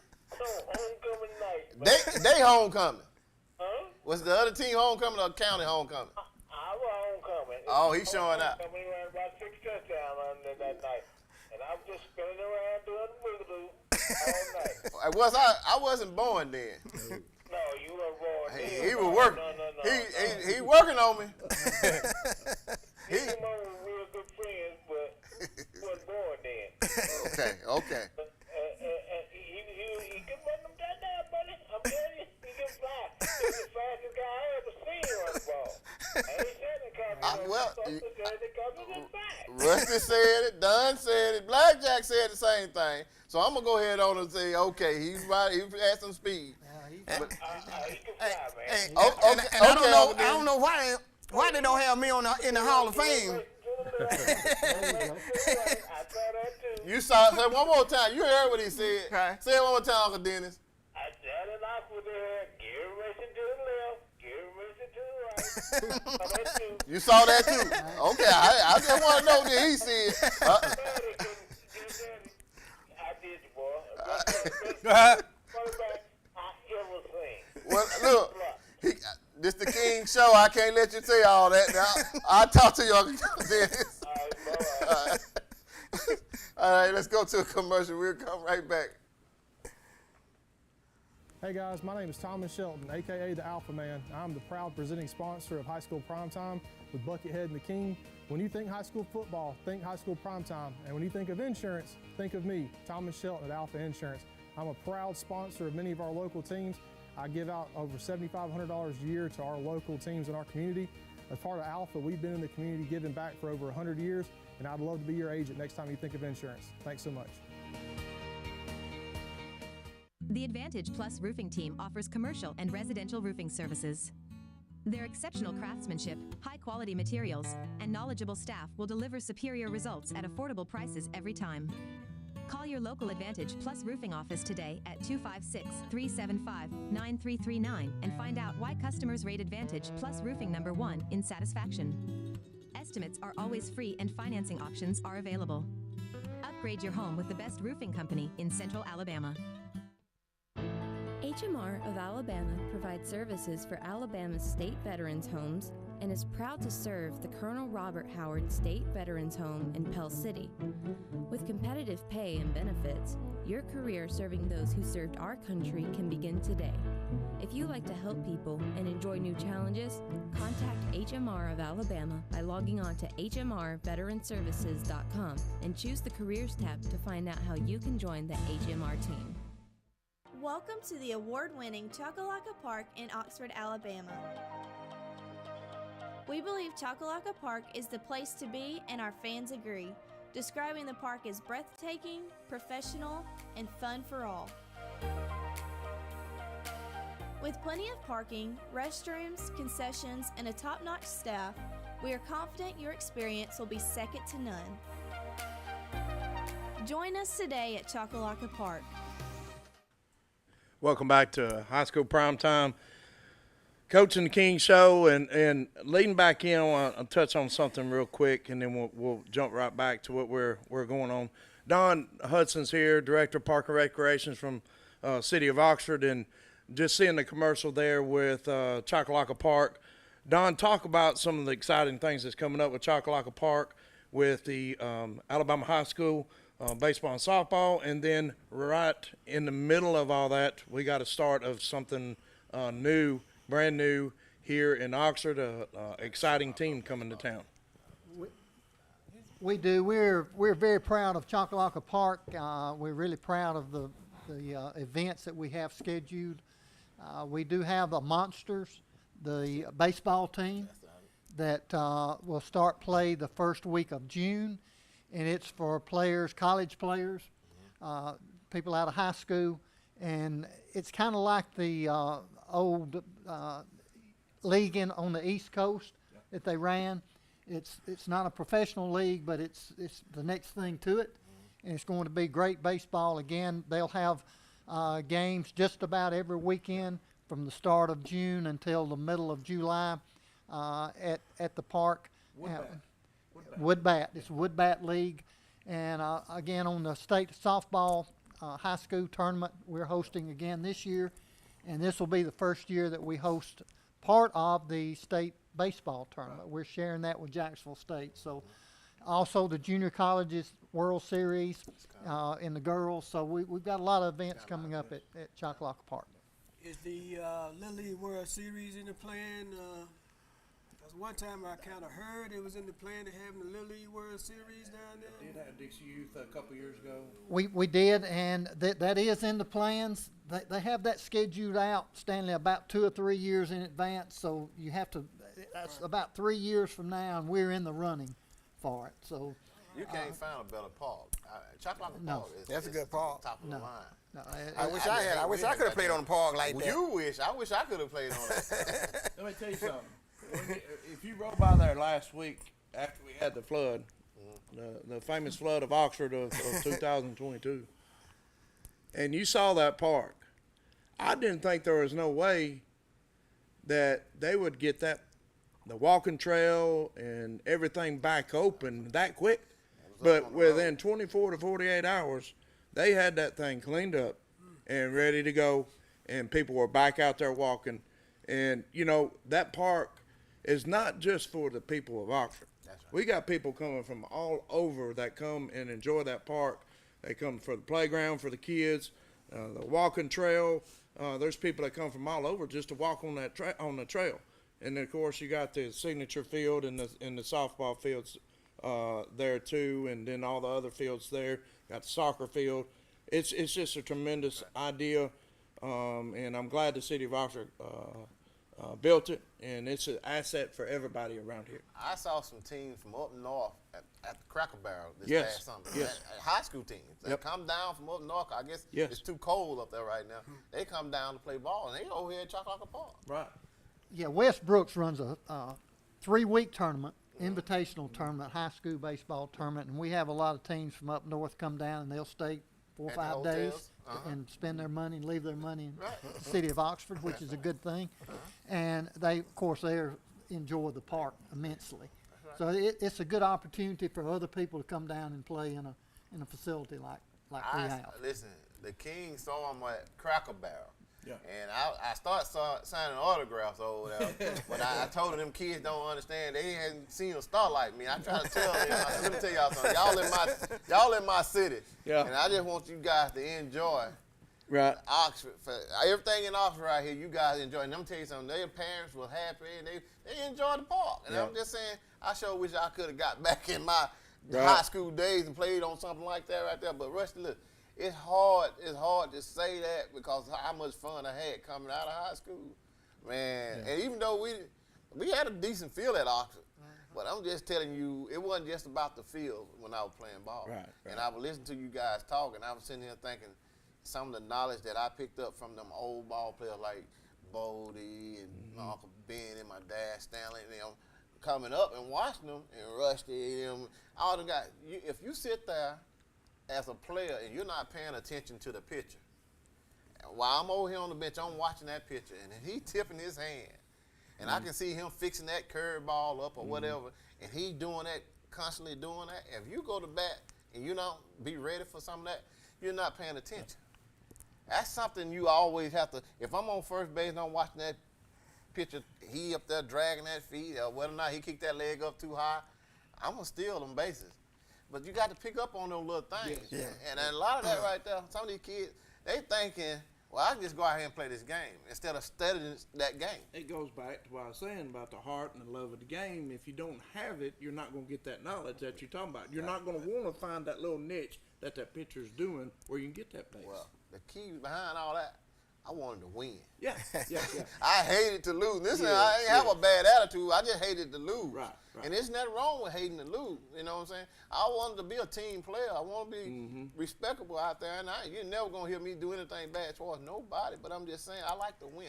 Right. If you playing against me, we're not friends right now. not After the friends. game, That's we're right. friends. Yeah. But right now, we're not friends. So that competitive, I'm just competitive on anything. You know, that's the way it was. We'd go to Hobson City and play Cleve Holloway's team. And after the game, if we went in the club, first thing he'd say is, hey, his money no good in here. Whatever he wants, give it to him. Because we done played 9 innings, a 5-4 game or something close. You know, he appreciated everybody coming because there's a crowd down there. It was packed down there. And he was always nice to us, and I played with Jones Hill, but he treated me just like I played for Hobson City. I mean, my money no good in there. He took care of me, and I appreciate that.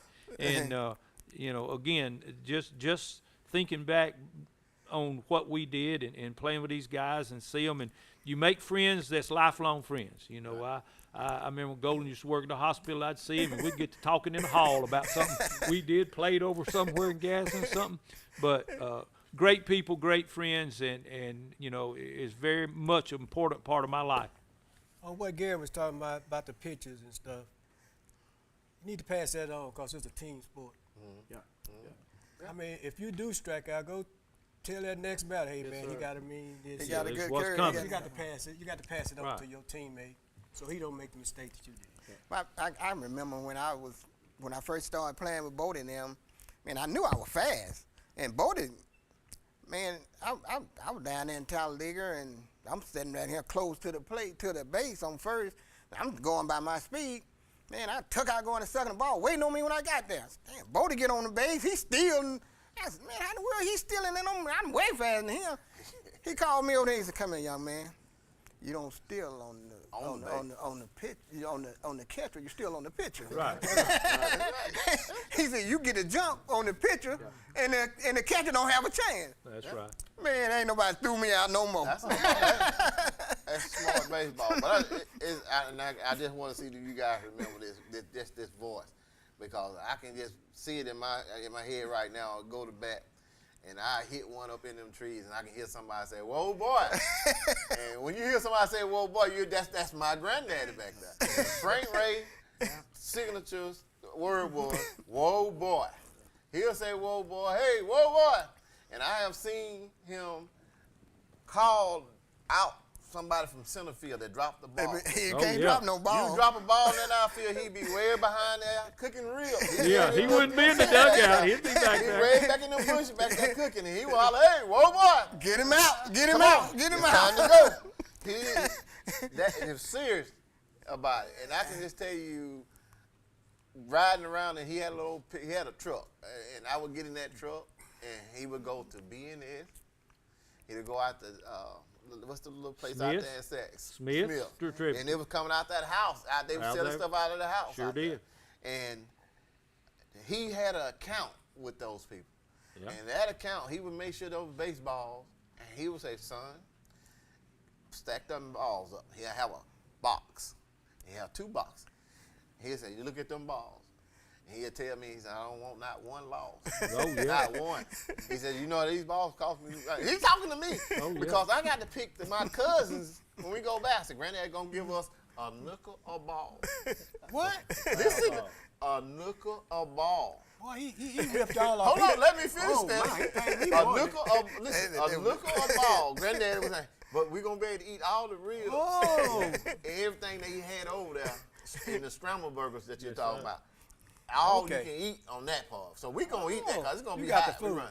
And a pop. You can get a soda. But no balls need to be lost. But then Mr. Holloway, I goes up there, he give me $1 a ball. That's right. He wasn't feed me. But I said, that skating ring money right here from Mr. Holloway, this pocket money over here, these nickels, that little change over here, my granddad. I couldn't say no because that's my granddad. I was going to tell you, Glenn, to pay you because he used to give me 50 cents. You going to tell who paid? Glenn, because if he gave you a nickel, he sure enough got Let you. me tell you Boy. something, But man. you got the rib. You talking about my dad. My dad paid me. Nah, Let me he tell you don't something. My daddy bought me a 1979 Datsun 210. 79 210. and made me pay for it for 4 years. 4 years. 79, Jack. Okay, 4-speed. Hey, right. Go ahead, Don. Let me tell you who inherited a lot of that was Meat. Uh-huh. Right. He kept up with all the equipment, and at times he'd call me and say, "Hey, you got some bases that we can borrow? You got some bats?" And of course, we took care of him. But I guarantee you, Meat took all the equipment. He knew where every ball went, where every bat went, and it came. And he paid for a lot of that out of his pocket. And he must have inherited that again from your grandfather, because Meat was a good one. That's where it comes from. Sure, he kept up with everything. When you went to Jones Hill, it was a family affair. Everybody participated. Miss Ray, she called the shots. Frank back there cooking. And, like you said, Whoa Boy come in. Yeah. Miss Glenda kept a score book. Remember that? She didn't miss nothing. She had the lineup made as soon as she'd see us pull up. She'd go ahead and put the batting order in. Glenda knew everything. That's classic right yes, there. Yes, and the young kids, you growing up and Gerald coming up, and you knew when y'all was 7, 8, boy, they're going to be good one day. I want to watch them play. Yeah. I mean, but it was just a family affair when you went to Jones Hill, and they treated everybody that played for them like family. And I tell you, you could barely, if you lose a game, in which we didn't lose too many, man, you couldn't sleep in that house. Yeah, I bet that'd be tough. I was there. Hold that thought. We're going to go to a break, and we'll come right back to that story. I want to hear that. Go ahead. We'll take it to a break. The Advantage Plus roofing team offers commercial and residential roofing services. Their exceptional craftsmanship, high-quality materials, and knowledgeable staff will deliver superior results at affordable prices every time. Call your local Advantage Plus roofing office today at 256-375-9339 and find out why customers rate Advantage Plus roofing #1 in satisfaction. Estimates are always free and financing options are available. Upgrade your home with the best roofing company in Central Alabama. Hey guys, my name is Thomas Shelton, aka the Alpha Man. I'm the proud presenting sponsor of High School Primetime with Buckethead and the King. When you think high school football, think High School Primetime. And when you think of insurance, think of me, Thomas Shelton at Alpha Insurance. I'm a proud sponsor of many of our local teams. I give out over $7,500 a year to our local teams in our community. As part of Alpha, we've been in the community giving back for over 100 years, and I'd love to be your agent next time you think of insurance. Thanks so much. The weather is warming up and spring is just around the corner at Miller Sand and Landscape Supply. I'm Craig Miller, and we've got something for everyone. From bulk materials like sand, gravel, and mulch to beautiful outdoor decor to make your outdoor living space the envy of the neighborhood. See our beautiful selection of Mazzarelli fountains, flowers to brighten your garden, and an outdoor center loaded with beautiful decor. Whether you need a little or a lot, visit Miller Sand and Landscape Supply.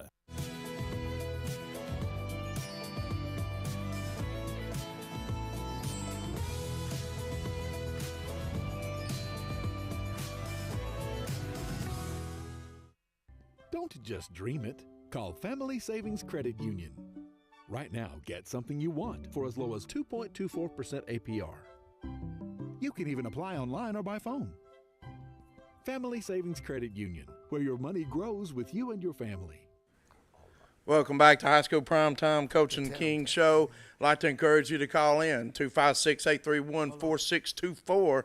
That's 256-831-4624. Stanley's phone blowing up over here. Got Dominic. somebody trying to call him on the phone. Call in this number right here, and you'll be able to talk to all of us. Go ahead. He can hear you. Just call the show, man. Dominic? Listen, I want you to call the show. The phone number is 256-831-4624. I need some help, Doc. I got all these Jones Hills here. You got me? Put him on the speaker again. We got him on speaker. I'm talking over here on the mic. Can you hear me? Give me the number. 831-4624. 831-4624. Yes. 256. All right, now call on in. We waiting on you.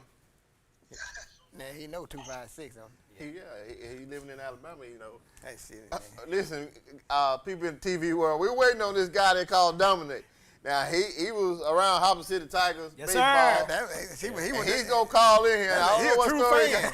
He's a true Hopper City Tigers, and I got a story to tell that my granddad told me about Dominic. Okay, it was raining. It was raining up here in Hopper City, and you guys got in a van to go to Talladega to play ball. Y'all called down there, and they said it wouldn't rain. And said Dominic drove up in the van. Y'all got down there. You couldn't hardly see it was a flood. And Dominic seen a lady, I guess at the gas station on the side of the road. He rolled the window down and said, "Hey, lady, was you the lady I called down here and asked whether or not it was raining?" And the lady said, "No." He said, "You better be glad, 'cause I'm going to jump out of this car and jump on you." Did that happen, man? You know, they had tricks when it come to Hopper City. But that's kind of story that I'm hearing in the household from Dominic. You face Hopper City and Jones Hill, man, you had trouble. Just bottom line. Yeah, that was a good game. And Bottom line. everybody gonna be there. I mean, it's gonna shut down the city. Well, there you go. And a lot of money changed hands every Sunday on Go that. ahead, you're on prime time. Yes, sir. How y'all doing? How you doing, Dominic? Pretty good, man. Yes. What's going on, We got Stanley here, and he want to talk about them Hopper City Tigers, and I got a team picture, and I wish I'd have brought it tonight of the Hopper City Tigers. I know you own that picture. Okay. Along with Scasey and Larry Bowie, Willie Smith, Butch, Lewis is on there. Wilson. My grandfather, Noble Mason, was on there. Wilson was on there. Terry. Y'all had a team. Terry Evans on that picture. They probably had that. They probably had Moe, the doctor. Yeah, Robert. Well, Doc was on there all the pictures. Robert Moe. Can you help me on some of these stories Blackjack talking about? Tell them who you got on the panel. Go ahead. I can hear you. I got Don Hudson on here, and I got Rusty Barrow up here. I also got Gold Guinea on here. I'm outnumbered, Doc. Can you hear me? Yeah, go ahead. You hear? Yeah, I got Gold Guinea on here. Yeah, he on here too. But they've been talking about a lot of this Hopper City and Jones Hill baseball team. Okay. What are they talking about? Huh? What are they talking about? What they've been talking about? They've been talking about Hopper City getting beat. Who beat them?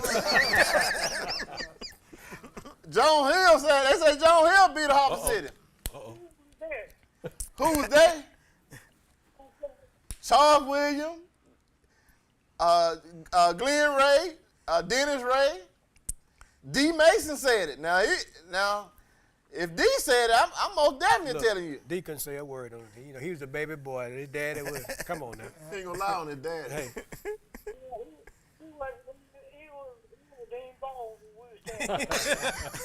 He wasn't born. No, sir. Okay. I bet. Ask Dominic, did he know when they said go get that one? Do you remember when they hit the ball out there? Who hit it? Bubby? Bubby. Bubby hit a ball out there, and they told my dad to go get it. Did he go get the ball? No. He did. Your phone service is bad, and we ain't gonna be able to talk to you no more tonight, Dominic. You ain't coming through good enough for us.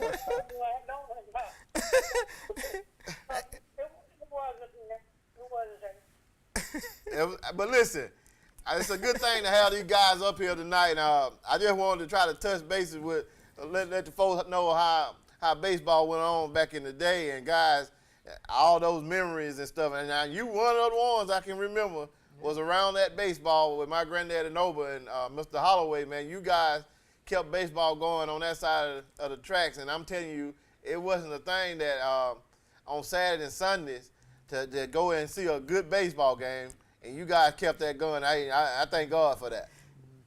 Hey, Dominic, and you a true fan, so you still trying to hold up for Hopper City, even though they done lost. Hey, thank you for the call, Dominic. All right. He a true tiger. He a true tiger. Stanley? Hey. Rusty, what you got to say about Dominic? You got I thought the world of him. You know, he always carrying on something. Start Yeah, with. oh, yeah. He'd try to get you out of the game. He tried to get in your head. He talking just like that Flash, stuff. Yeah, like Roger. yeah, just like Roger. Yeah, but Roger was Jones Hill through and through. Yeah, that's right. But Dominic was different. You know, he'd say, "You ain't getting no hits today. I got something for you." You know, he'd tell you that when you got out of the car. I got a picture for you. You ain't hitting today. Leave that bat in the car. Don't even bring it. You know.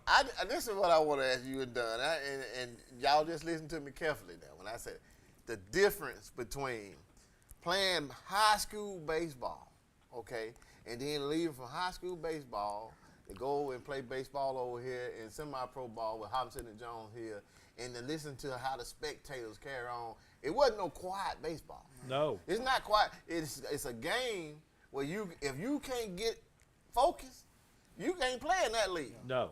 Because they're going to talk. Yeah, they're going to talk you out of your game if you're not prepared for it. But the level of play was so much different from high school to we'd go play in the semi-pro because balls we'd hit that roll up against the fence, in the semi-pro, they hit it out of sight.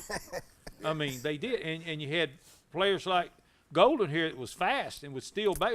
Wasn't no such thing as bunting him to second. Why? He's going to be at second in one pitch. You didn't have to bunt him to second. Yeah. And but good team. And they weren't just good hitting teams. You play Hobson City, they had good pitchers. They had good defense. They mentioned Ronald Donald Young and Stanley and all those. Wilson was a good first baseman. Willie Smith was a good first baseman. They were just great athletes and great players. And the level of play was so high. You know, you had to be a good player to even play. And you know, it was an honor just to be there, just to be a part of it and watch them play. I mean, you know, not only did we enjoy playing, I enjoyed watching it. I enjoyed watching Bodie hit one. Because, I mean, when he hit him, it's dangerous. If it's on the line, it hurt somebody. I mean, he hit him out of sight. Yes. And listen, my dad told me that Bodie should have been playing Major League Baseball. Easy. You know, he went to Birmingham and played for a while over there with one of those Barons teams, I think. But why somebody didn't pick him up, I don't know. I mean, just think of him today. He would be the best DH. American League, or now they're going to let DH be in the National League. Yeah. Think what a DH he'd be. You couldn't get him out. I mean, you might have to run for him when he got on base, but you couldn't get him out. He could hit anybody. Yeah. I mean, you know, if they wouldn't throw him inner part of the plate, they threw him from middle plate out, he'd hit it over shortstop. He'd hit a line drive between center field and left field and be standing on second just smiling. I see him smiling now. That's the way he was. He was a born hitter. A born hitter, Bodie was. And look. True words being spoken. I'm telling you guys, and I know a lot of people probably saying, "Man, I sure wish I could have been around to see something." And I'm telling you right now, I was blessed to be able to catch some of those games back in those days, man. There's no way in the world I would want to change that childhood to get a chance to see you guys come through there and play. Enjoy baseball. So what you saying? If there's a foul ball hit, Mr. Frank wouldn't have to tell you to go get it. You knew to get it. Oh no, I'm going to get that ball. You'd have to outrun Gerald and that whole crowd. Listen, me, Gerald, and Eric, they're all cousins. So it's a dozen of us. Yeah. Now, all boys, and we going out there and get them balls. Oh yeah. I mean, there's briars and everything off that left field. Snakes, briars, ticks, it don't matter. We're going to get those balls. Get that ball. That's right. That's right. Would y'all say Bodie and Willie Smith was kind of comparison? Very much. With a bat. With a bat, yeah. And both left-handed pitchers. Bodie could throw now. Yes, both of them could pitch and hit. Both left-handed. And catch. Yes, I believe that's two. I can remember when we played a double hitter. We went to Joe's hometown and played a team. Then we went to Pell City that night. And they had a guy down there named Joe. First name was Joe. I'm telling you, him and Bodie pitched so hard, man. Well, nobody scoring no run. I mean, we got him by the 8th inning. The score still 0-0. And I said, "Oh man, we ain't gonna score on these jokers." Bodie said, "Just keep your head." Shit, man, by the 9th inning, Bodie got up there, and when he hollered that ball. Yeah. We beat them jokers 1-0. But them jokers, they had a pitcher down there in Pell City named Joe. I don't know, man, that Joe could throw too, boy, I'm telling you.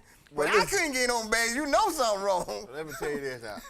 All right, so we got 2 minutes left in the show, but I want to try to wrap it up. And I want to thank you guys. Oh, enjoy. For coming. Me and the coach, we want to thank y'all for coming and blessing the show. That's what I call it, blessing the show with your presence. Because I know the talent level of what I got right here, and I know the men's right here. You know, it's not just that you guys played the game, but I know for a fact you were good people. When I called all of y'all, and all of y'all said, yeah, sure. And what I wanted to talk about on the show, what we wanted to talk about on the show was how the league went on without no mess. None, zero. How you and I have talked to Dunn many times, and what he tell me, he said, man, Noble Mason, and now he didn't play with. He said Noble Mason is one of the most finest men I've ever been absolutely. around. And when he say that kind of stuff, and he let me know, and I know for a fact how he feel about my grandfather. I know for a fact that how my grandfather treated everybody that come over there and play ball. And I want to thank you guys for coming up. And I know Stanley actually, me and him gonna fuss on for the next couple of weeks. Well, I won a championship with both teams. So there you go. Turn the page and you're going to see Harlem City champ. That's all I got to say. Listen, again, we finna go. Everybody, we got 40 seconds. Anything I need, just give your shout out. So we got 40 seconds, and he gonna cut that screen off. The only thing I can say, man, I had the honor to play with everybody, right. and even you. And so, man, I tell you, it don't get no better than this. I got a chance. We have. That's right. Chance to play with the longest ball hit in Turner Field, Willie Smith. Yes, got a chance to play with him. All right, Coach, what you got? Man, it's just been a blessing to be with you guys today and listen to y'all. We could go on. Hope y'all will be able to come on some other time with us and go over some more. All right. Thank you guys for tuning in. All right, Russ, you better get this.